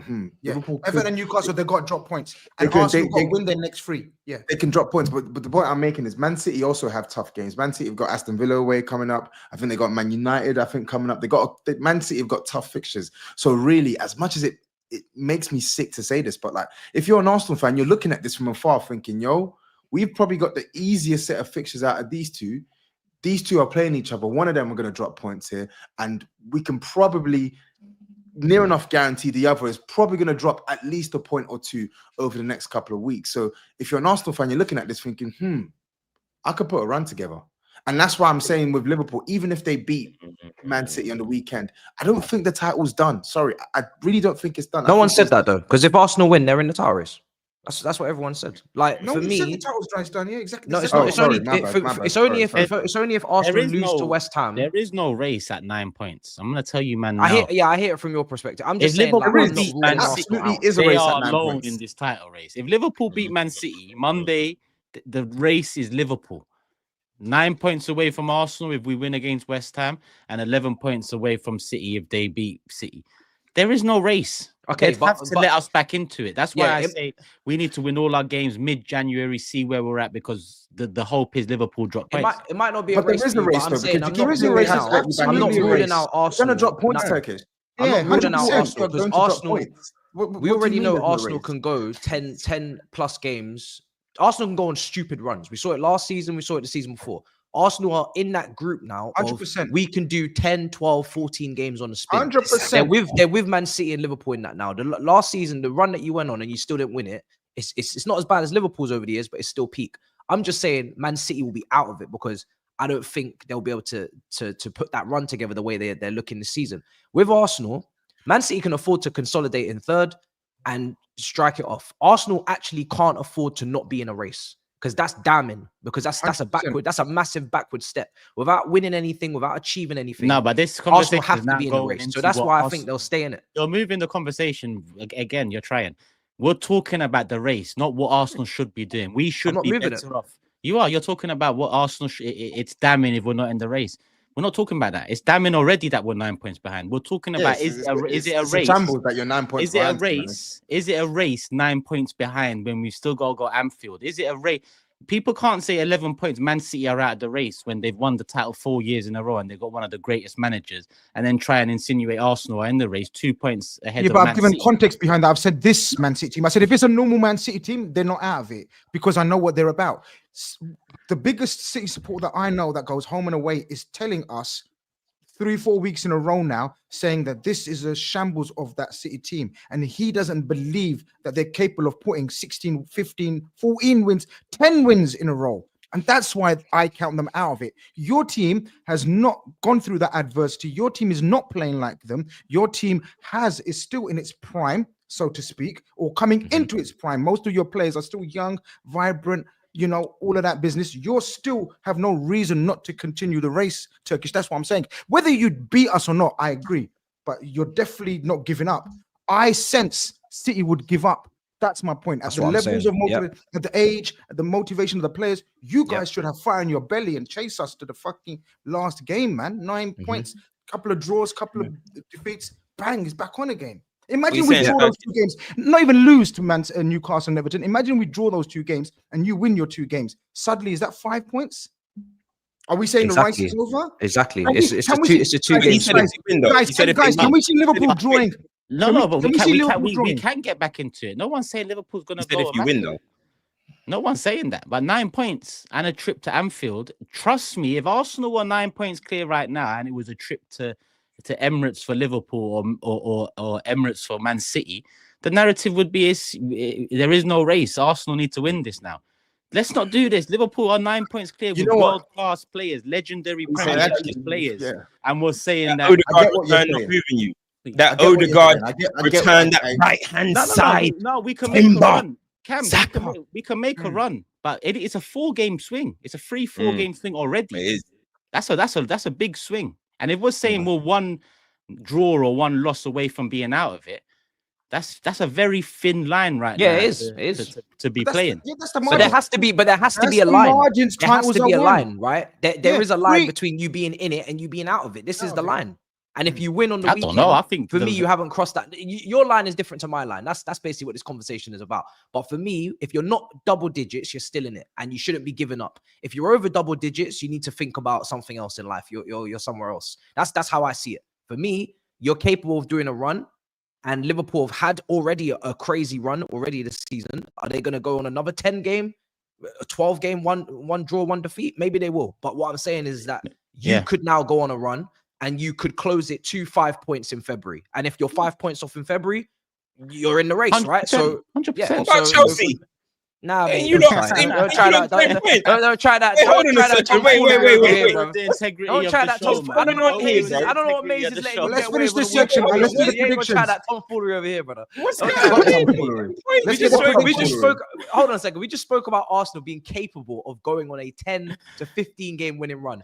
By the way, I don't think they will hold go on on a second. 10 to Yeah, I'm not 15 saying they game will, winning but run. they're capable. They've done it before, so won't. I'm not going to say they can't do it. You sit here, culture cams, and you tell me, look at me in the eye, and tell me that Chelsea can go on a 10, 15 game winning run. Go on, do it right now. Nico Jackson, Enzo Fernandez, Caicedo.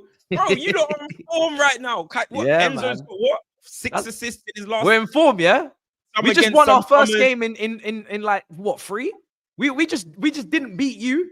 We just didn't beat Arsenal. We just didn't beat Man City, Liverpool. What game did you see that you saw Chelsea? Oh yeah, Chelsea are serious. Yeah, which game? Come and tell me which one. All I'm saying is, if you're gonna say the same things for Arsenal, don't forget. Remember, No, because Arsenal, I predicted Hold on, Arsenal to win the Matisse, league. I didn't predict Matisse. Chelsea to win the league. I predicted Chelsea 4th. I didn't say win the league, but Arsenal 20. What was it? 21, 22? Was it 22, 23? 22, 23. 100%. 23. They shocked the world. They I shocked. know. But Arteta was here a hell of a lot longer than This Maresca, might be though. your time, bro. This Nah, might be mate. your time. Arsenal didn't No. win it, but you can't try and say Arsenal should go and do. Bro, you're right there with them, bro. Yeah, you went toe to toe with them the in table the would league. have you With the think. Cams, with the best player What's in the going league, on? I must add. The table would have True, you the think best- that. The table World would have you class, think that. world class player. Listen, Bro, when you guys Gareth got Bell, two when squads. Gareth Bell was You've got world two class at squads. Tottenham, what was you doing, Tottenham? Was you doing anything? No, fact it's a sharp that thing. the- Don't try and run that the gimmick with me, audacity- bro. Don't try and run that gimmick with me. For you to Yeah, even mention, I know I shouldn't even compare them. Facts. Your player was a You're a disgrace. gargantuan generational Real You're Madrid an Galactico, and you still didn't do shit. You So don't could bring up do- Cole Palmer just to try and just play the what game you with what you. Cams. I'm not gonna Be get. honest. I'm not okay. You can You speak, bro. because I'm not prepared to go in the back, get in the back and forth. know, with you're not someone who feeling well, Has I the know. audacity to compare I Cole didn't Palmer compare. to Gareth Bell? I didn't compare. But Discussion you had over. you had a world class player. You had a world class player, and you didn't do anything, did you? So why are you bringing up Cole Palmer? But I listen, didn't the bring up thing is, though, Cole You Palmer. did. You literally just did. You said you said Cole Palmer. That's what you said. You're finished. I That's don't what you even want said. to. I feel sick. I feel sick of what you Listen, just said. Listen, honestly. you was on a show with me years ago where I said Gareth Bell is not better than Callum Hudson-Odoi, so you don't need to worry. Oh my God. Why Exactly. You're a disgrace. You have no Steve- honor. You have no Steve flipping started honor. rubbing his head. I'm gonna end up with an head like fucking Pep. Now you know why Pep was rubbing his head, man. bro, Chelsea are 1 point behind Man City. I know it's mad. 1 point behind Man City. And we're It still doesn't not matter in. about phase one, because what phase is, as Lee Gunner always said, what phase is Onslaught in right now? Onslaught's in Phase prime- one. Onslaught's in Van Dijk, Kanate, Salah, Trent, Nah. you know, phase. That's what's Bro, phase didn't you is, see the form Poch left you, man, in last season? allow it, towards man. the end? Allow it, bro. Hold on. Matisse, did you see the way Poch left you guys last season? The form. Sorry, where did you predict Chelsea's finish this season? Tell me. This where'd you predict- season. Yeah, where'd you Predictions mean nothing, bro. Oh, they don't mean anything. Oh, Predictions so we mean should have just nothing. stop doing them then. Okay, fair. Bro, 99% of predictions come out wrong. I know, man. So it doesn't matter. It doesn't man. really matter. What's your What prediction? you What's your do is prediction for reality. Chelsea? You're 1 From this point point behind onwards, what's your City. prediction for Chelsea? Who cares? Title race. honestly? Title race. Who Title cares? Who cares? Title race. Yo, man, listen, we need to do predictions. Yeah, man. let me finish We're off. wasting time here talking about this team. They're not winning the shit. super the league chats this for season. the. Well, as a Tottenham fan, you to even utter that sentence out your mouth is It's the wild. truth. need to You back off. you are worry, saying the don't- same they're thing. not get winning dragged You've back just into spent it. no. It's you've just Man spent. just said You've this literally team spent ain't winning 5 shit. minutes You need telling to us- you need to You've spent settle 5 yourself minutes down. telling us. You've just forgotten- let's move on. you've forgotten your roots. roots. Starting again. Relax. Don't Talk tell about me, this oh, team ain't as winning a- shit. You as a Relax. Tottenham fan, you have There's literally just spent 5 there's minutes cups on the telling line us here for my how season. ridiculous it is to put Chelsea in. We can win in- cups. in We can win Premier- cups. I don't care. I said in the league. I No, said you they're didn't. not You said winning this team ain't winning in shit. the league this You said season. we're not That's winning why shit. I Period. was That's what you said. specifically Full clear. stop. I said in the league they are not winning shit. Let's move on. Okay. So Let me finish the Matisse. Let me finish the super chat. Don't worry. K Miss says none of that ninja chick Grizz. We are who we are on our way to being champions, and the shirt won't intimidate us one bit. So you're a very young Liverpool fan, and I doubt if you're a Liverpool fan. I think you're just an instigator to write shit like that. whose mic is that? I think Cam's done where I muted him for a sec, man. Struggler, man. It's all good, man. City deserves respect, but Liverpool have to take advantage of their fragility. Big up, Grizz. Yo, big up. That's my Don right there, Don Cecito. Big up, Don Cecito. Shib says the Ten Hag leaves some juju on City when he left. Eras come to an end. AK says for a team that's won 2 FA Cups in 20 years, what gives Arsenal fans the audacity to tell Liverpool fans what it takes to win trophies? Genuine question. Ask that genuine question to wherever rattled you, because the Arsenal fan here didn't say anything like that. So obviously Twitter's rattled you. So go ask Twitter about it, mate. Man, it's a genuine question. V2 says, actually, no, it is Liverpool. To the Spurs guy, don't know what you're on about. Liverpool are more measured and will be versus City. One of Slot's first quotes as Liverpool manager was, quote, kill them with passes. That's always our game plan. Okay, cool. Prof said he expects a proper Big Steve cooking. I'm not trying to catch salmonella. And Jazzy Jeff, we'll save that one. Richard says what Klopp and Paul done last year to rebuild the midfield is underrated. It's paying dividends now. Fair play to Slot for getting them together. Yeah, good super chat. Very good super chat. Where's Endo? Kind of. I mean, the midfield, the Liverpool Slots. midfield still patchy. Like, well, The Gravenberch. Whatever, bro. I'm gonna ignore that comment. Whatever. it's the truth. What do you mean you're gonna ignore that? It's your opinion. How the fuck is that the truth? That's your opinion. That's what you spent. Okay. Say that's my opinion. Don't say it's the truth. Let's talk. Change your wording and Let's talk. No, I don't want to. You spent Say that's £60 my million opinion. on Dominic Szoboszlai, and you're telling me that I'm talking rubbish. No, I said that's not the truth. You're talking. So how's it not the truth? That's How's your it not the opinion. truth? Your opinion is our midfield's not worthy of being rated, and there's patches in this. That's issues. not what I said. That's a That's- lie. That's a lie. So then- You know I so rate. then- You know I okay, rate so then Curtis respond Jones. to the super chat. You know I rate Curtis Jones. You know I Then rate, respond to the super chat. Caliper. Why are you making up something in your own head? Then What do you mean? I'm making up something in my head. He said He's saying he's the underrated. midfield I is said, yeah. underrated, and I'm I saying said no, it's- that's not true. I said because it's the a good midfield is super the worst chat. part of your team right now. Yes or no? No. Yes or no? Oh, No, so I if just said no went to for you. So your answer the attack- third if I time. went for your attack, your midfield. I'm gonna your say the defense, same your thing. goalkeeper, which part of your team is the worst right now this season? I'd still say. Go on. I'd still say our attack. You're a liar. You're a fucking liar. You are a dirty liar. You're a liar. You're a liar. You know it's your midfield. You know it's your midfield. Gravenberch is the only midfielder that's been consistent all season. Did you watch Cujo? Did you watch Okay, Cujo? no problem. No problem. On Monday we go and speak. You know it. Don't poke the grizzly bear. Don't poke. Okay, no problem. Snooker Stone says, I actually think we could lose 8-0 to Liverpool on Sunday, and I'm not exaggerating. This is the Liverpool. This is the Man City versions of just. You know what I mean? This guy's doing way too I'll much. never stop loving these legends. Gave us too many amazing memories to be angry. Simon Jordan, once teams realize City are fragile, they will call over them. Whether it takes 20 or 40 minutes or 75. End result is head loss defending by City. And Morton says Virgil will sign an extension with Liverpool. A report has claimed after the Dutchman's agent telegraphed an agreement. Okay. Grizz's words coming close to fruition. Grizz, Slot isn't all about tactics. Look how he managed Trent and Salah. Early subs at the start of the season. Give him some credit. And Joey says, Steve, thoughts on football regulator looking to ban state-owned owners in English football? Well, it doesn't have to be just Steve that gives his thoughts, but I don't know. It won't happen. It won't What happen. happened? They can't do shit.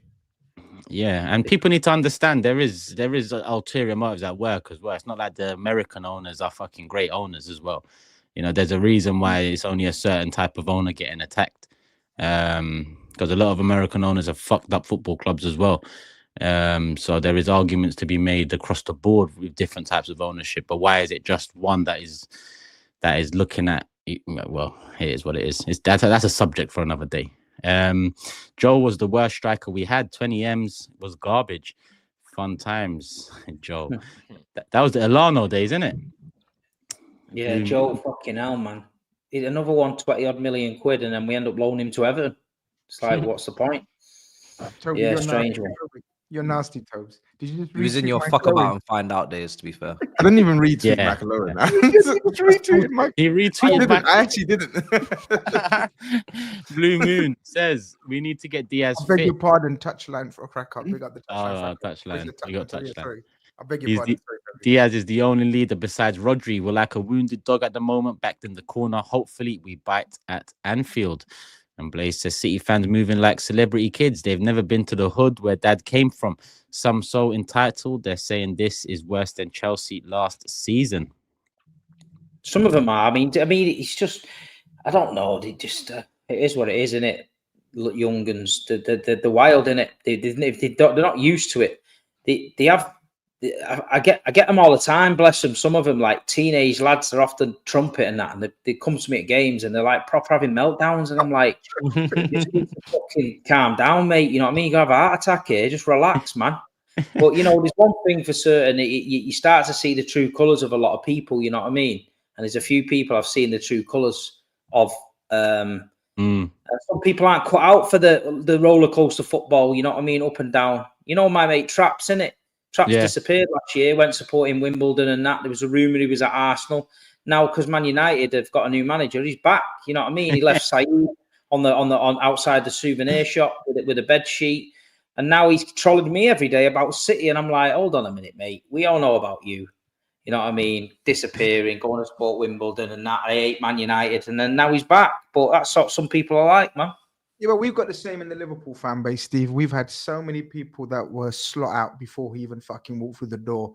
Oh, this guy's shit. We haven't made no signings, this and that. It's in every fan base. You get the extremes. And now they're all jumping back on the bandwagon. And now they're doing the opposite. Now we've won the title. We're going to smash everyone. We're the best team.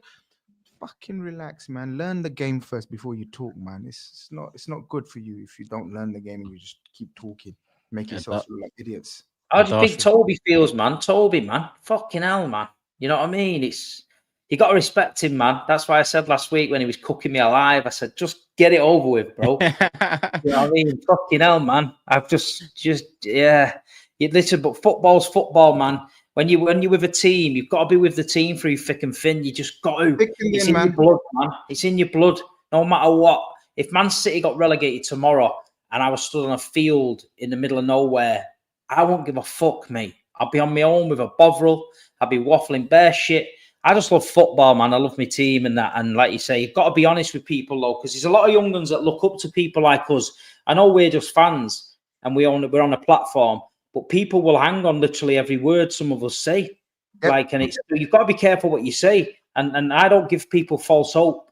I tell the truth. And people probably say, oh, fucking hell, Steve, you said we're going to get beat on Anfield. And I'm like, well, this is how I feel. You know what I mean? Don't fucking jazz it up, man. But it doesn't mean I'm not going to be there. I'll be singing my bollocks out with the boys. I'll be in the pub. I'll walk to the ground. I'll get everybody in. We'll get everyone going. And that's just how we are. But listen, football is fucking life, man, for people. It's life for me. You know what I mean? But I love it, man. You love it. You've got to have them ups and downs in football. If you don't, every sort. You've got to feel that fucking fuck again. I haven't felt it for a while. It turned me on a little bit. I can't lie. It was a bit mad coming out of the ground. Jesus Christ, that is hilarious. That was 24. You know what I'm saying? But it is what it is. Brilliant. Darsh says, I see Arsenal or City maybe both dropping points in the next 4. And if Liverpool can win at Newcastle and Everton, title done. Actually, no. This one will save for Tottenham. Turkish, what phase of the process is Slot in? Also, if Slot wins the league in his first season before it's Regine, you're a regular on the show. And I've already said how many every week am I going to ask the same question about if we don't do this, what is it with Arteta? If you do this, what is it with Arteta? Let it happen and let's see. I've already said what I've said about what we need to do this season. Like, why do you need me to say it every single week? We need to win something, bro. But if you want to, super chat every week about it, that's all good as well, really. Arsenal's biggest bottle in Premier League history, apparently, but were never 9 points clear with same games played at any point. But Liverpool, okay. And Regine continues. Let's be real, Chelsea are not in a title race. Doesn't matter how much their squad cost. If I pay 200k for a Honda Civic, it's still a Civic. Chelsea squad is not ready. Look at their goalkeeper and striker. That they went out of their way to sign. Carrington says, Turkish, if we're not in the race, why spend major money on a striker in January? Because we can still be back in it come January. That's what I'm saying right now. 9 points. You can't say there's a race. But Liverpool will drop points. Will they drop it before we drop our next points? Because we are going to drop points too. And that's where come January, you need to analyze the situation. And even if we're 13 points off in January, you still bring that striker in if you can to give him 5 months in the league. So we're not hearing no bullshit next summer about he needs 7 months to acclimatize, whoever it is. So there's many reasons why you'd go and spend money in January. Not too sure why you're asking me otherwise, really. But yeah, we move. Love the show. Best chemistry on YouTube. Come on, you Gunners. Let's do some predictions, people. 1 hour, 26 minutes in. Let me refresh the table quickly or just show it up so I can remind myself of the order. SAEED, myself, TOBS, Matisse, Big Steve, and GRIZZ. SAEED sent me his. He's gone with Liverpool 3, Man City 1. I'm going to go with... I'm going to go with 2-2. TOBS. I'm going to go 2-1 Liverpool. 2-1 Liverpool. Matisse? Yeah, 2-1 Liverpool. 2-1 Liverpool. Steve? Who's going on? 1-0 City. Come on. 1-0 If they ever pull a 1-0 win out of I get it. It's the hopium, man. GRIZZ. 2-0 Liverpool. 2-0. Cool. That's all the Cam's actually. Let me just do a little section here. Cam, go on, talk to me, bro. Why are you looking like that, Tobes, bro? Am I not on the show, bro? Why are you looking at that? What did he do? He was like, as if like, why is he giving one? I'm gonna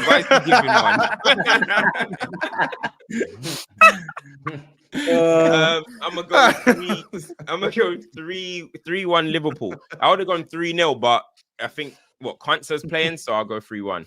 I think no Gomez disrespect to I think Kwanzaa. Gomez will play. I think Joey G will play. Yeah, I'll still go 3-1. That would give Haaland something to hopefully feed off. But I need a draw. On Arsenal, I mean, we discussed the title race right now. I mean, if there is a race at all. But on Arsenal, best performance of the season, back-to-back best performances of the season. Cooking. 100%. Football was very good. One of our best away performances in Europe. Listen, we know we ain't won the competition, so we ain't got that sort of a night to remember. But in terms of big away wins in Europe, few and very far quick one. Sorry, Turkish. So sorry, but Don Robbie says that was the performance of the week as opposed to Liverpool's. I don't know what the panel think. Like he thinks beating Sporting Lisbon is, this performance. Nah, Real Madrid. I mean, listen, I haven't heard Sporting Lisbon, by the way. Yeah, I haven't heard what Robbie said, but Real Madrid is Real Madrid, and to be honest, you should have beat them by more than 2. Comfy performance, albeit Real weekend. Yeah. Esteemed panelists' opinion. Like I know you don't know balls. I just wanted to get your opinion on that statement. Typical Arsenal fans. No, but it was forget that. No. It was a great performance, back on track performance-wise, it seems. And And yeah, we've just got to keep on knocking them down, take every game as it comes. But you know, I'm looking at it bigger picture, 9 points behind. We need to just win. You know, get through to the semi-final of the Carabao Cup as well. We've got Palace coming up in a couple of weeks. But aside from that, it's pretty much all Premier League, Champions League. That win puts us in a strong position. So we should really get through top 8 in that come end of January. I think we've got Monaco, Zagreb at the Emirates, and then Girona away. So, you know, we should sort that one out. It's just about Premier League, making sure we get back in it, but that's all on Liverpool. Because, you know, I was one of the people 8 weeks ago that said, you know, Liverpool after Chelsea, I said they haven't played anyone yet, but fast forward 8 weeks, they've played everyone. Well, a hell of a lot of teams where you can say challenge, the goal behind there. They've come back, one of the best. They've won the game, clean sheet, defense. All round Liverpool have been doing their thing. So I can't say we need to get back into it, because that would mean Liverpool have to allow us back into it. All we can do is win our games, and with Odegaard back, I mean, bro, I don't know how we've left ourselves light in that position. I know it's not easy to replace an Odegaard, but it's, you know, it's night and day, the performances since he's come back into the side. Chelsea was, you know, maybe the early one for him. We was better in that game, but the last 2 games you're seeing how important Odegaard really is to us. Some of the football was just beautiful. And that's, you know, been a slight on us this season. Too defensive. Our approach hasn't been right. And I get it. You know, in big games it's worked without Odegaard, but it's the smaller games where we expect goals and chances created where we've stumbled. Now we've got a hell of a lot of those games coming up, starting with West Ham on Saturday. Just knock it out. Like Matisse, you are right. We've built 14, 15 game runs. You know, we've built runs like that in the last couple of years, whether it's at the start of the season or at the end of it. We have to do it again now. It started on the weekend. It's not, it starts now. It started on the weekend. So we just keep on knocking them down, winning. It's good that he rotated the side. Saturday, Jesus played with Trossard. Marino was in the midfield with Jorginho. Smoked Forest. Rice and Partey come back in. Havertz and Martinelli come back in. Smoked Sporting. So that's good to see as well, because the balance in rotation hasn't really been good enough as well. But it all comes down to Odegaard, I guess, because he's the one that really came in and changed everything. But yeah, we moved West Ham away. They've won their, I was about to say first game. They won a big one away to Newcastle on the weekend. So I'm not expecting an easy game, but I'm expecting 3 points, man. Timber, yeah, Ramadan, big up for that, because Timber was cold. That right-hand side, Odegaard, Saka, Timber, across both games, cold. It's just that we've got to fix that left-hand side. That was signed against us last season. Streets are saying Timber improves your team defense, like over Ben White. So, you know what I mean? What do you think? Timber, I like Ben White, but Timber looks like his ceiling is higher. I'm not going to lie. But that's not to say Ben White, you know, Ben White's been part of, you know, a nearly great Arsenal side. So he's now out for 8 to 12 weeks. I mean, by that time, Timber should have locked it down, fingers crossed, injury free and whatnot. But to bounce back from an ACL at this level that we're seeing from Timber, defensively and offensively, like he's cold. I don't know how we got a free run at him. But yeah, we move West Ham away. Just go get the 3 points. Go get the 3 points. Rice did look like the toe was affecting him come the end of the Sporting game, but like I said, we rotated and smoked back-to-back good teams, Forest and Sporting Lisbon. So more of the same. Anyone expecting anything different? Listen, yeah, I would love to. I'd love to think that with the quality that they have, Bowen, and I'd like to think there's something there, but I don't know, man. Is it Emirates? No, it's that Olympic. They're Stadium. so shit, though, Matisse. Bro, that's they're so problem. shit, bro. If they actually had, they were half decent, bro. If this was a not tail end David Moyes. No. If this was like a middle of his tenure, David Moyes, West Ham, okay, I'd say maybe they got a little something. But nah, man. They ain't got nothing. Did well at Newcastle. They did. I don't even think they played that well. I'll be real. Newcastle should have been like 2 or 3-0 clean at half time. Like West Ham were they just scored from a set piece and just sucker punched Newcastle. I mean, we've both played them. We blazed them. You blazed them. Like, it's just, I don't know, man, with them. They're just easy to play through. I just find them really easy to play through. This is it. And I think Arsenal with Partey and Odegaard, I think they're just going to slice them apart. I think, was it last season you mashed them up 6-0, was it? 6-0. Yes. I'm desperate for West Ham to get something. Like, I would love nothing more than to the Thomas Suchek. Broski, rinse, Thomas repeat, rinse, repeat, pause, rewind, play, pause, every week you'd love nothing more than the team we're playing today. No, we fucking know, bro. Like, say something else. Why would you say something Nothing else? more than Chelsea to get. I'd love nothing more than. All right, bro. Cool. Cheers. Yeah. Is the message hitting home? He just wants to make it Yeah, clear, I got you it. know, I just just in want to case you write it forgot. down. Is it hitting home? I got it. I told you, I need you mudded. But you know what? Maybe this works more in my favor because now Odegaard's back. Yay! You lot are winning games, so you pick up points, you get back into the race, then it gets to April, and then you get slapped back down to reality. Okay. Yeah. Like So- like Maddison's back in 2 goals at Etihad, and it's all genius Yeah. again. And then we see, Yeah. we will be there. We will both be there. Don't worry about that. Let me get some super. Well, I say some. There's only a couple. Lade says Rice, Partey, and Odegaard midfield has never lost a game. 10 wins from 12. Right? What? No way. Rice, Partey, Odegaard have only started 12 games. Oh, since yeah, the it's not start of often last at season. all. Yeah, it's 26 not goals often. scored, 6 conceded. If they stay fit, they can catch Liverpool. Partey. Sorry, I didn't mention Partey, but again, Partey. This Your season, fan base are turning on Rice though. turning on him. You guys are starting to say that you moved the ball quicker without Rice and life is good without Declan Rice. You see, you see how ungrateful man get, bro. He's been mid this season. Let's just call it what it is. Right now. He's been mid. People are having a party right now, man. People are saying, Yeah, no, you see what the happens. football Man. is flowing. That's why the Cam's his favourites. You better not fuck with This him. is what happens. Man. You want to turn on the boy. All right. No. There's no turning. Trust me. There's no turning. He's solid. He's solid. Just fix his bro. Just let him rest his toe, man. I don't mind him not starting against West Ham. Can we stop with this toe hype though? He was playing mid before the toe. That's a injury. toe Let's- hype. Yeah. No, he was. But we need to reset it. We need to reset it at some point. Like, Played a lot of games. because fam, it's the truth. Because when played a it lot of games. was Basuma and his head was getting slapped last season, nobody gave him any sympathy. Rice has been mid this season. Let's just call it what it is. He's been mid. He's played a lot of games, man. A lot of minutes on the legs, man. He plays 90 for Liverpool, West Ham every single season. Blah, Played blah, blah. 90 for England every single game. Goes to finals for England every single. Bro, let the guy get back. You know what I mean? He's the only person that's not allowed to go through some bad form. You know what I'm saying? No, let he him can get go back. through bad form, but I just don't want it being painted as good form. He's been mid. I didn't even Yeah, say he's he's been mid, shit. I but- said he's been mid.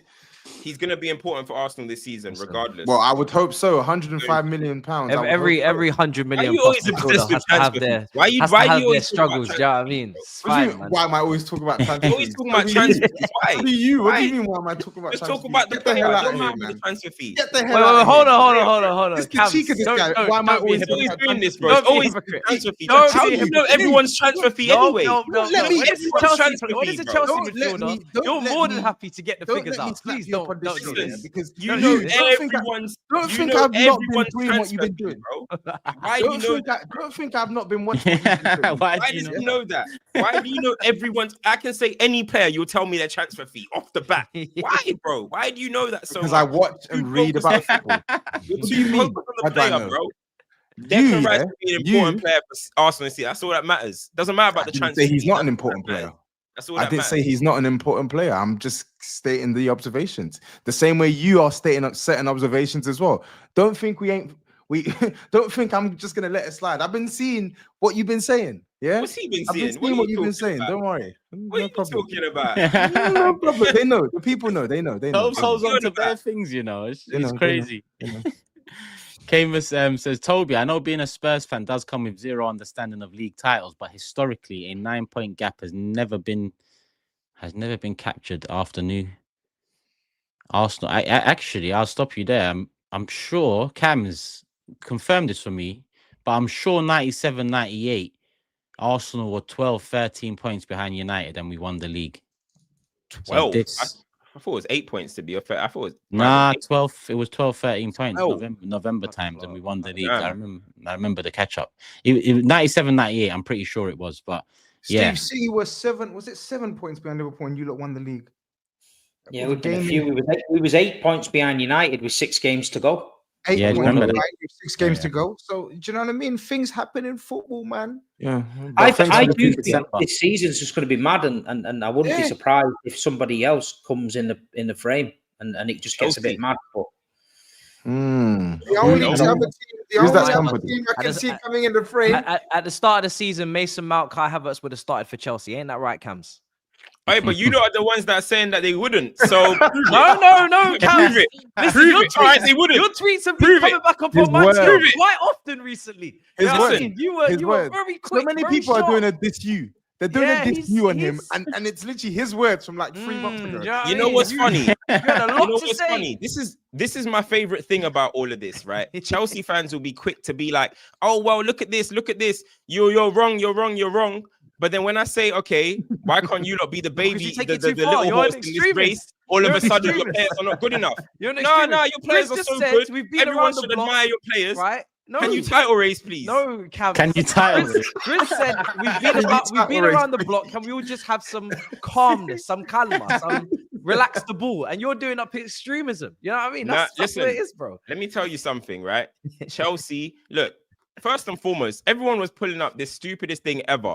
When people were saying that Poch should have been sacked last season, I said, no, he shouldn't be sacked. Sack him tomorrow. It's not going to do anything. Did Chelsea sack Poch tomorrow? No, they didn't. They kept him good form. You finished 6th. And now Maresca has picked up off the foundational work that Poch left off. How come every other manager gets credit for foundational work, but Poch doesn't? You left off the you're building off the foundational work of Pochettino. Why are you humming? What the So fuck then are there you we humming go, about? bro. You know what I'm saying? So you don't enjoy it.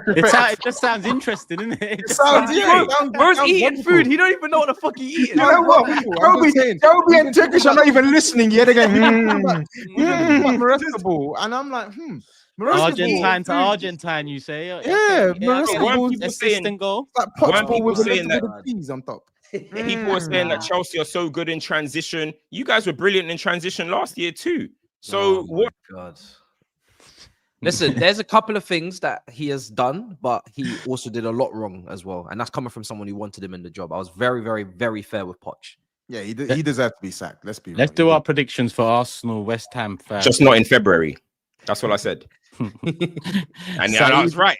Saeed's gone 2-0 to Arsenal. I'm going 3-1. Tobes? I'm going 3. I'm going 2-0. 2-0 Arsenal. 2-0. Matisse? Yeah, it's gonna be. I'll go 3-1 Arsenal. Steve? 2-1 Arsenal. 2-1. Grizz? 3-0. And Cams? 3-1 Arsenal. 3-1. Another one. Cool. We kind of started on Chelsea anyway, so might as well continue with it. Aston Villa at home. Ooh, nice game. Very nice game. One that Very nice game. Chelsea should win. Taking form. Very into interesting game, yeah. No, very I think interesting Chelsea game. should win. Definitely one that Chelsea should win.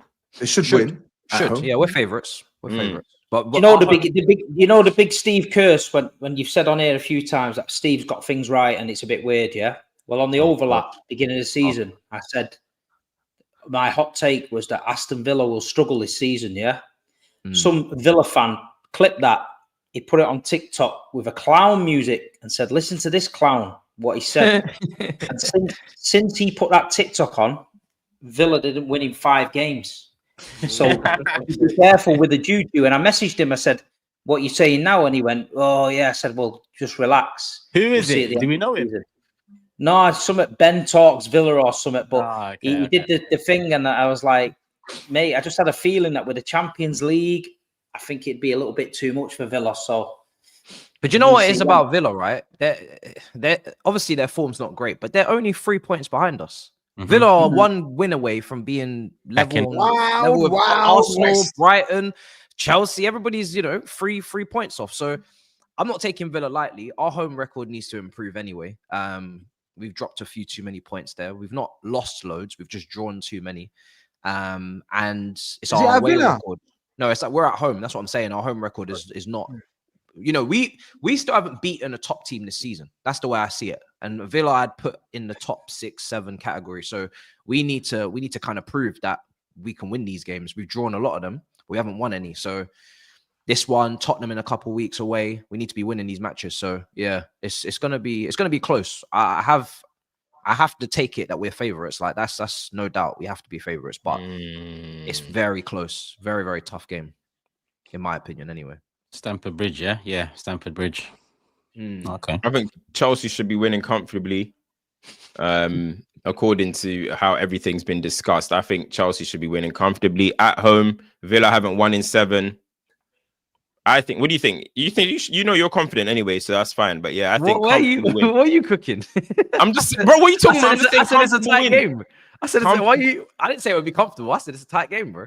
I can't even give my prediction. Look, no, but you're just comfortable Chelsea victory, in my opinion. Comfortable. I'm gonna say probably about 3-0. 3-0, yeah. Really? You think we'll keep a clean sheet?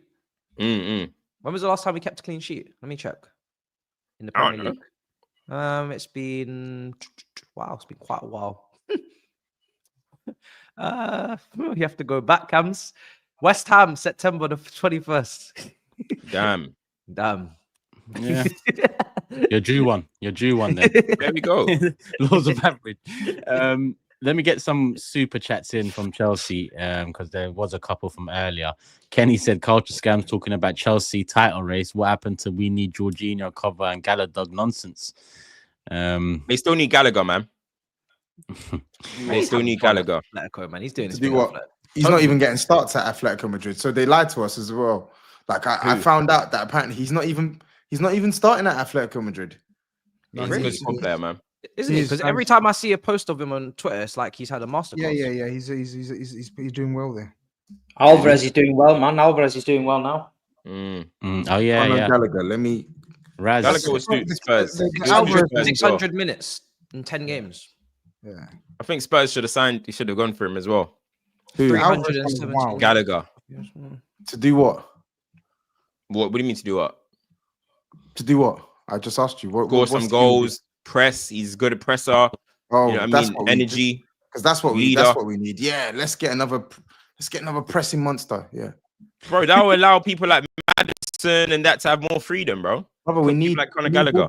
We need ball players. We need ball players. We're moving to Tottenham next anyway. Araz says that logic. You got Bergvall. Chelsea are in the race. You're a fucking kid, bro. Yeah, so what? Mainu's a kid. Tobes. Like, what's wrong with you? Mainu's a kid. Just flip. He's taking Mainu's all a the bait. Flip, I literally just said he's a kid. What kind of nonsense is this guy spewing? As I said, just wait until it's your turn. Well, I'm gonna deal with you. Taking every single. Life's good for me, man. Life's good. Perfect. Okay. Fishing hooks are just in there, just snapping at everything. Raz says the logic that Chelsea are in the race is stupid. Using that logic, Brighton are in it also on 22 points. And this one came in from Prof saying Matisse said that wizard from the rivals tiers promotion makes SAEED disappear like Man City's ability to win games. He's good, that guy. Listen, don't underestimate him. Don't underestimate him. He is good. All right, cool. Let's do predictions. SAEED's gone with 3-1 Chelsea. I'm gonna go with 2-2. Tobes. I actually think Villa could get something here as well, but I'm gonna go. I'll go 2-1 Chelsea. 2-1 Chelsea. Matisse. Yeah, I'll go 2-1 Chelsea as well. Steve. Yeah, Chelsea 2-1. No, 2-1. GRIZZ. 3-1 Chelsea. Cams. 3-0 Chelsea. Cool. 3-0. Say no more. Next up, Tottenham Fulham. Oh, Man United, Tottenham Fulham. That's probably the more interesting one, really. Go on, Tobes. Tough game, especially after a really disappointing result today. We just got to win. Literally, we just got to win. You can't beat Man City 4-0 and then go and lose to Fulham. Sorry, you got to win. And yes, SAEED, I ain't even going to fight you at this point. Yeah, whatever he said, I agree with that, man. Yeah. So I've seen this before. I'm sick of it at this point. I'm He honestly shakes his sick of it. head saying, "We just got to win," and they never do.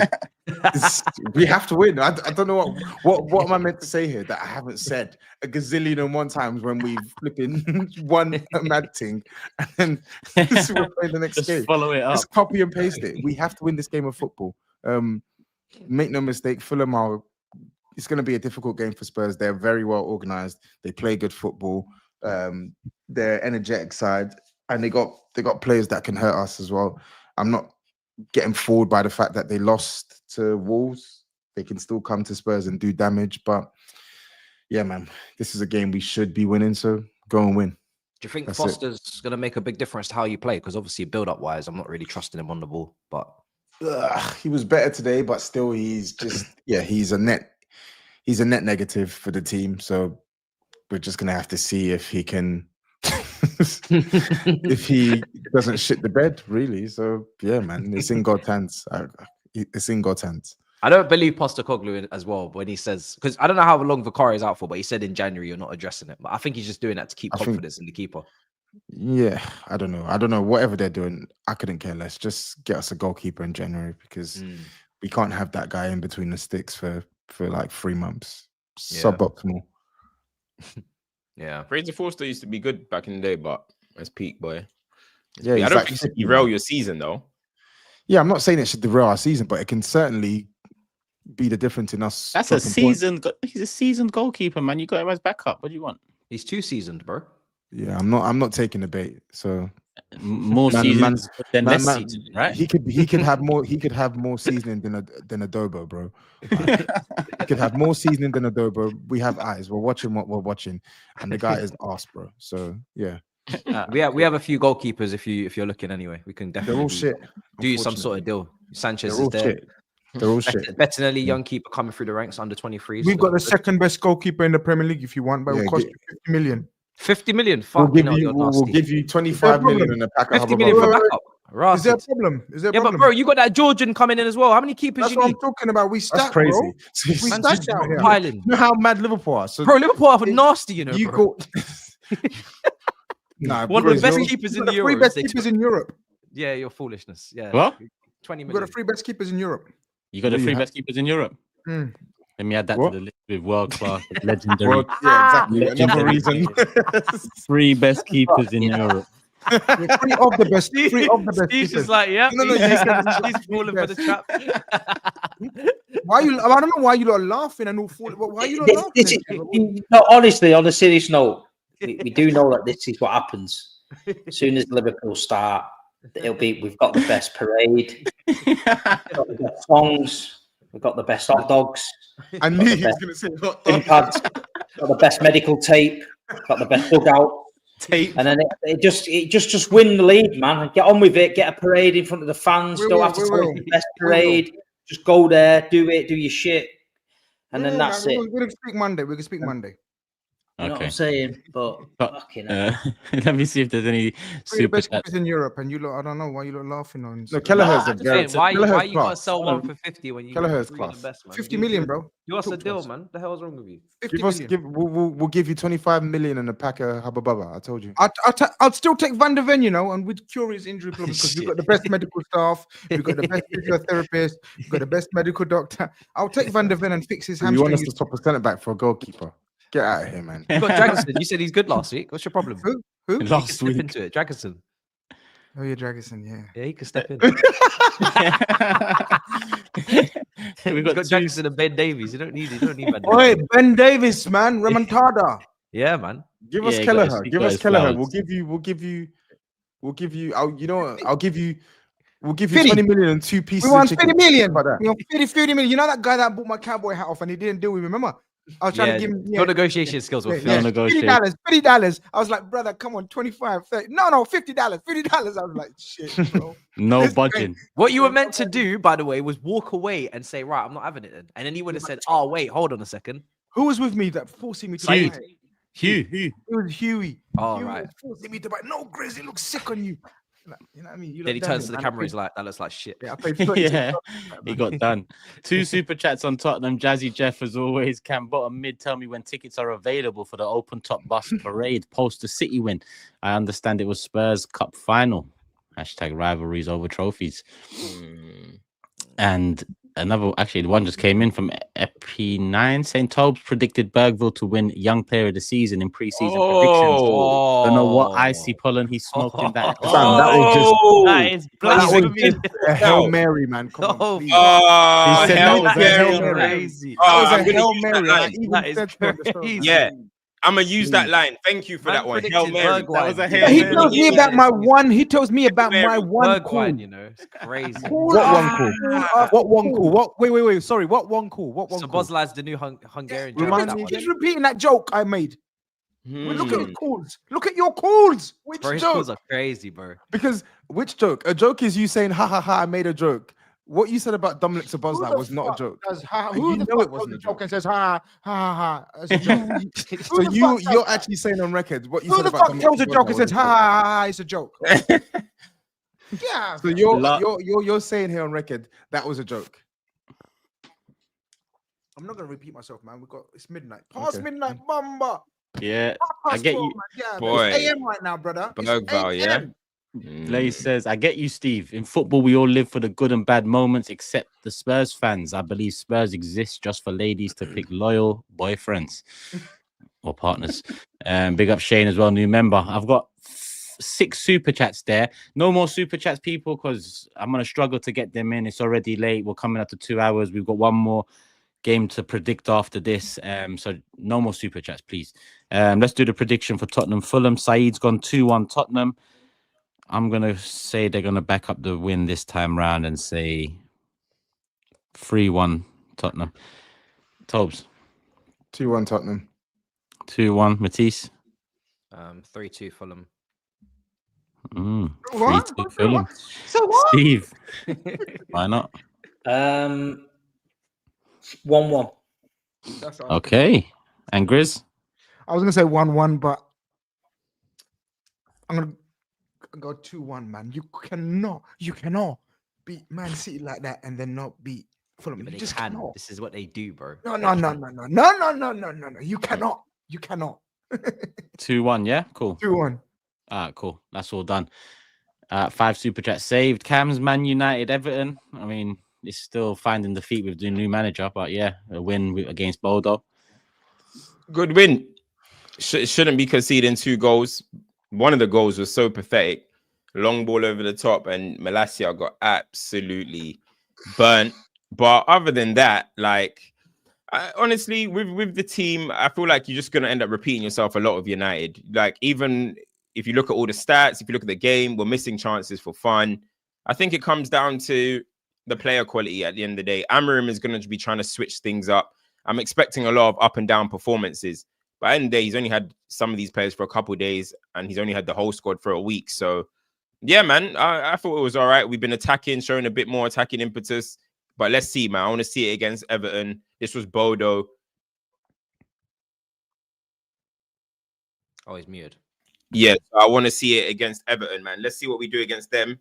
Premier League test, because if you don't take the chances, Rashford had some, Garnacho had some. If you don't take it in the, you can get punished.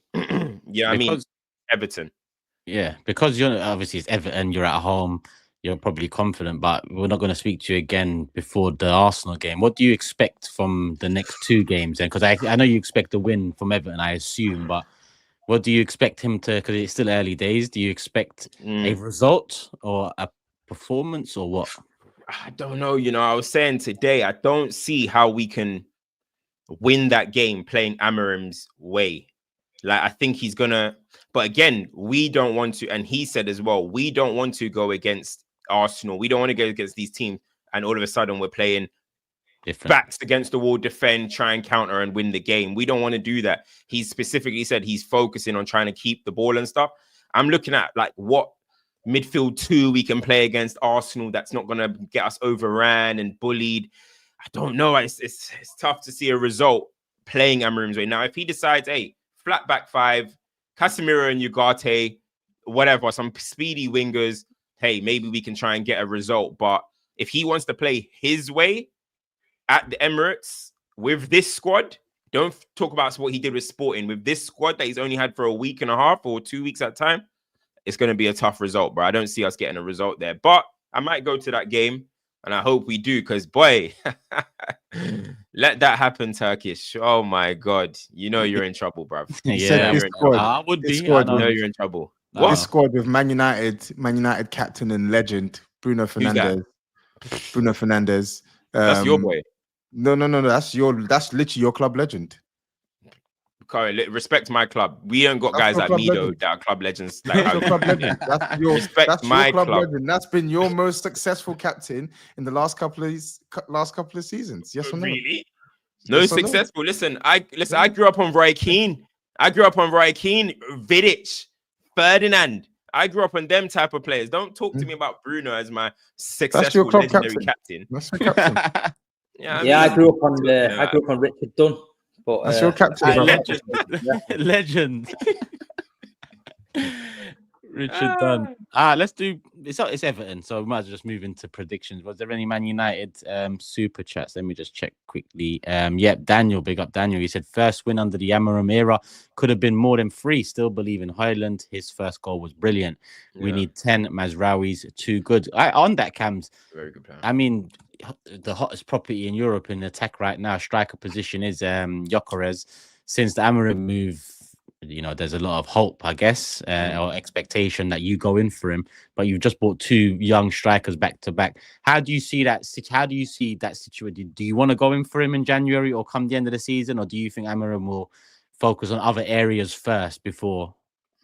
I think he'll focus on other areas. I feel like he said in the press conference the other day, he said, like, stop talking about the attackers. Like, the lack of goals isn't the attack. We don't play well.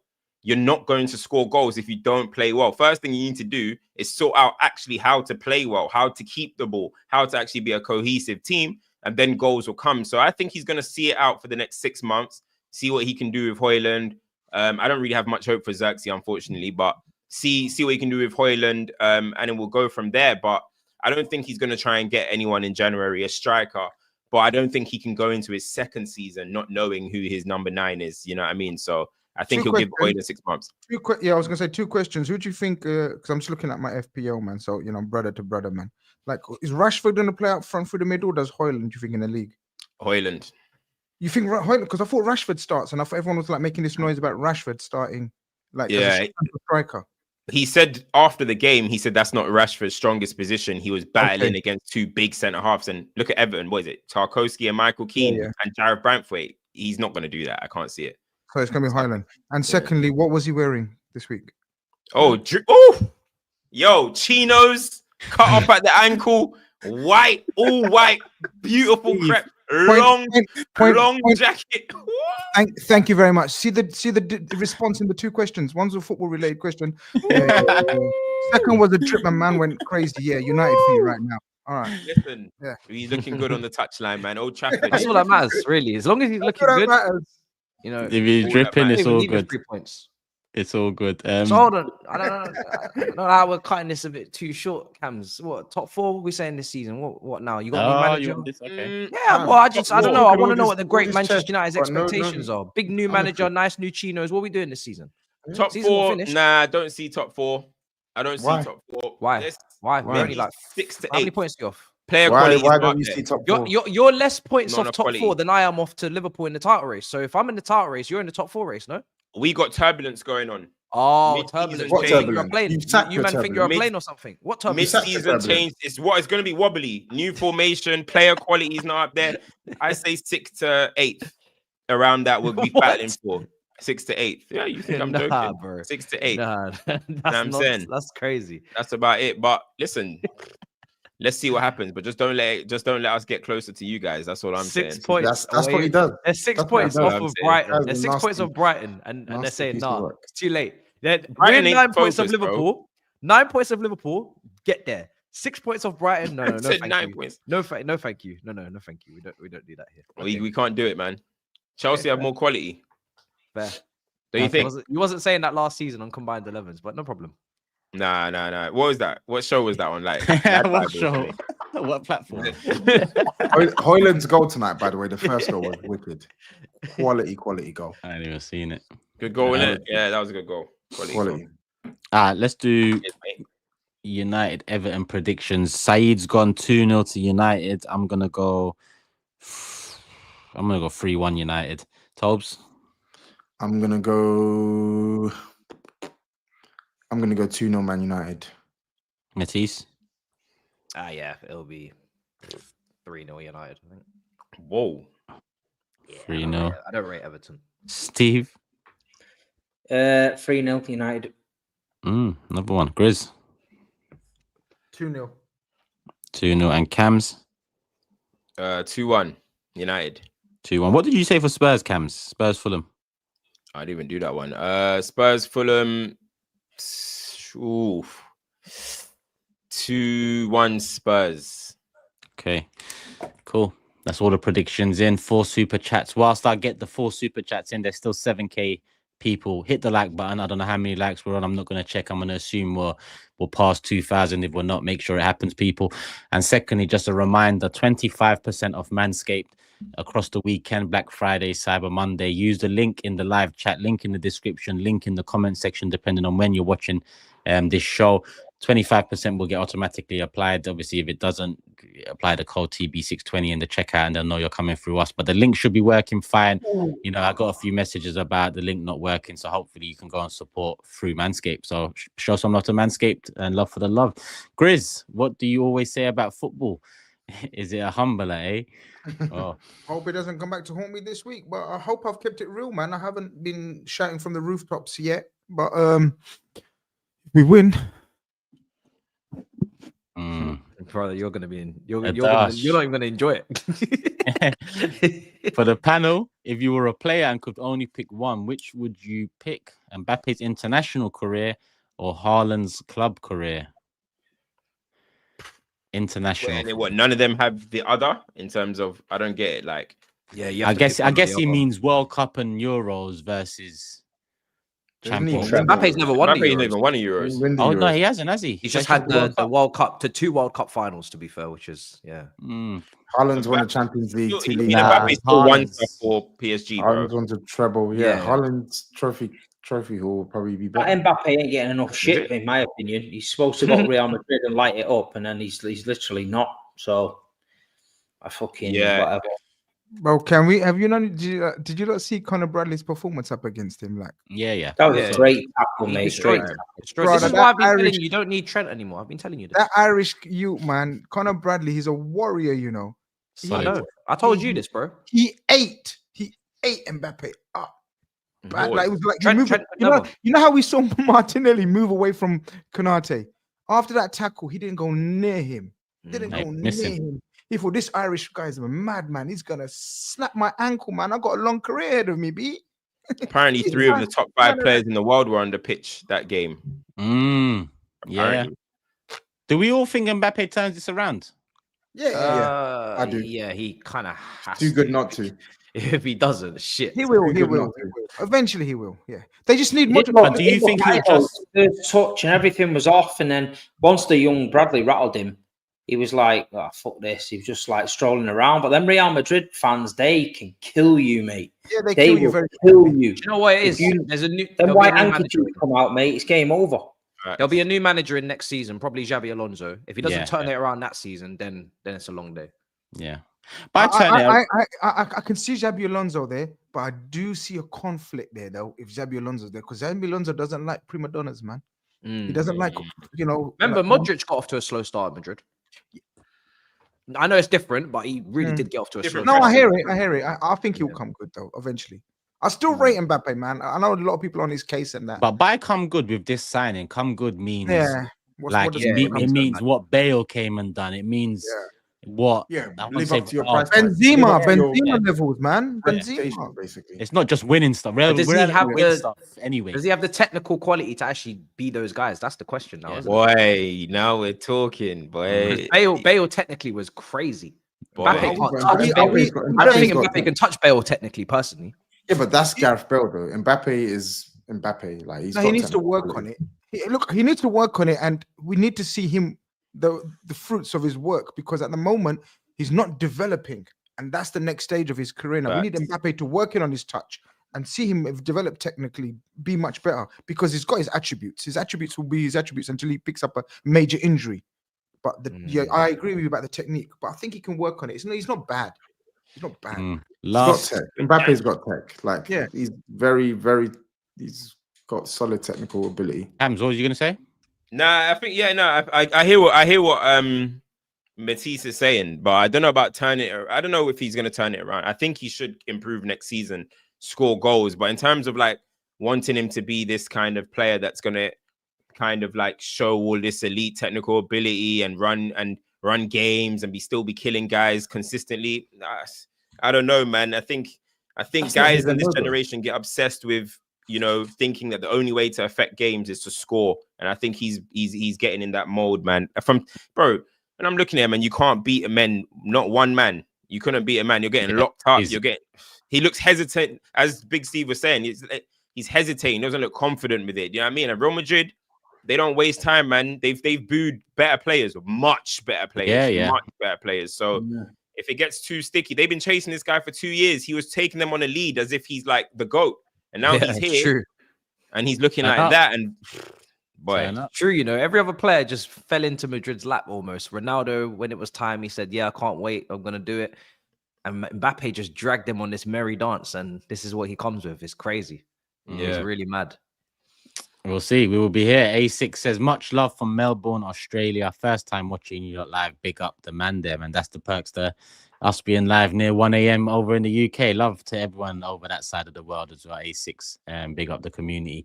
Shane September says, great show today. Watching here in South Africa at 2:28 a.m. Cracking me up. Big up to the panel. Keep it going. Liverpool fan. Come on, Shane. Big up South Africa as well. A lot of love from South Africa as well. Just generally in the YouTube community. So love for the love to that region and that part of the world as well. All over, to be honest. We get love from all over.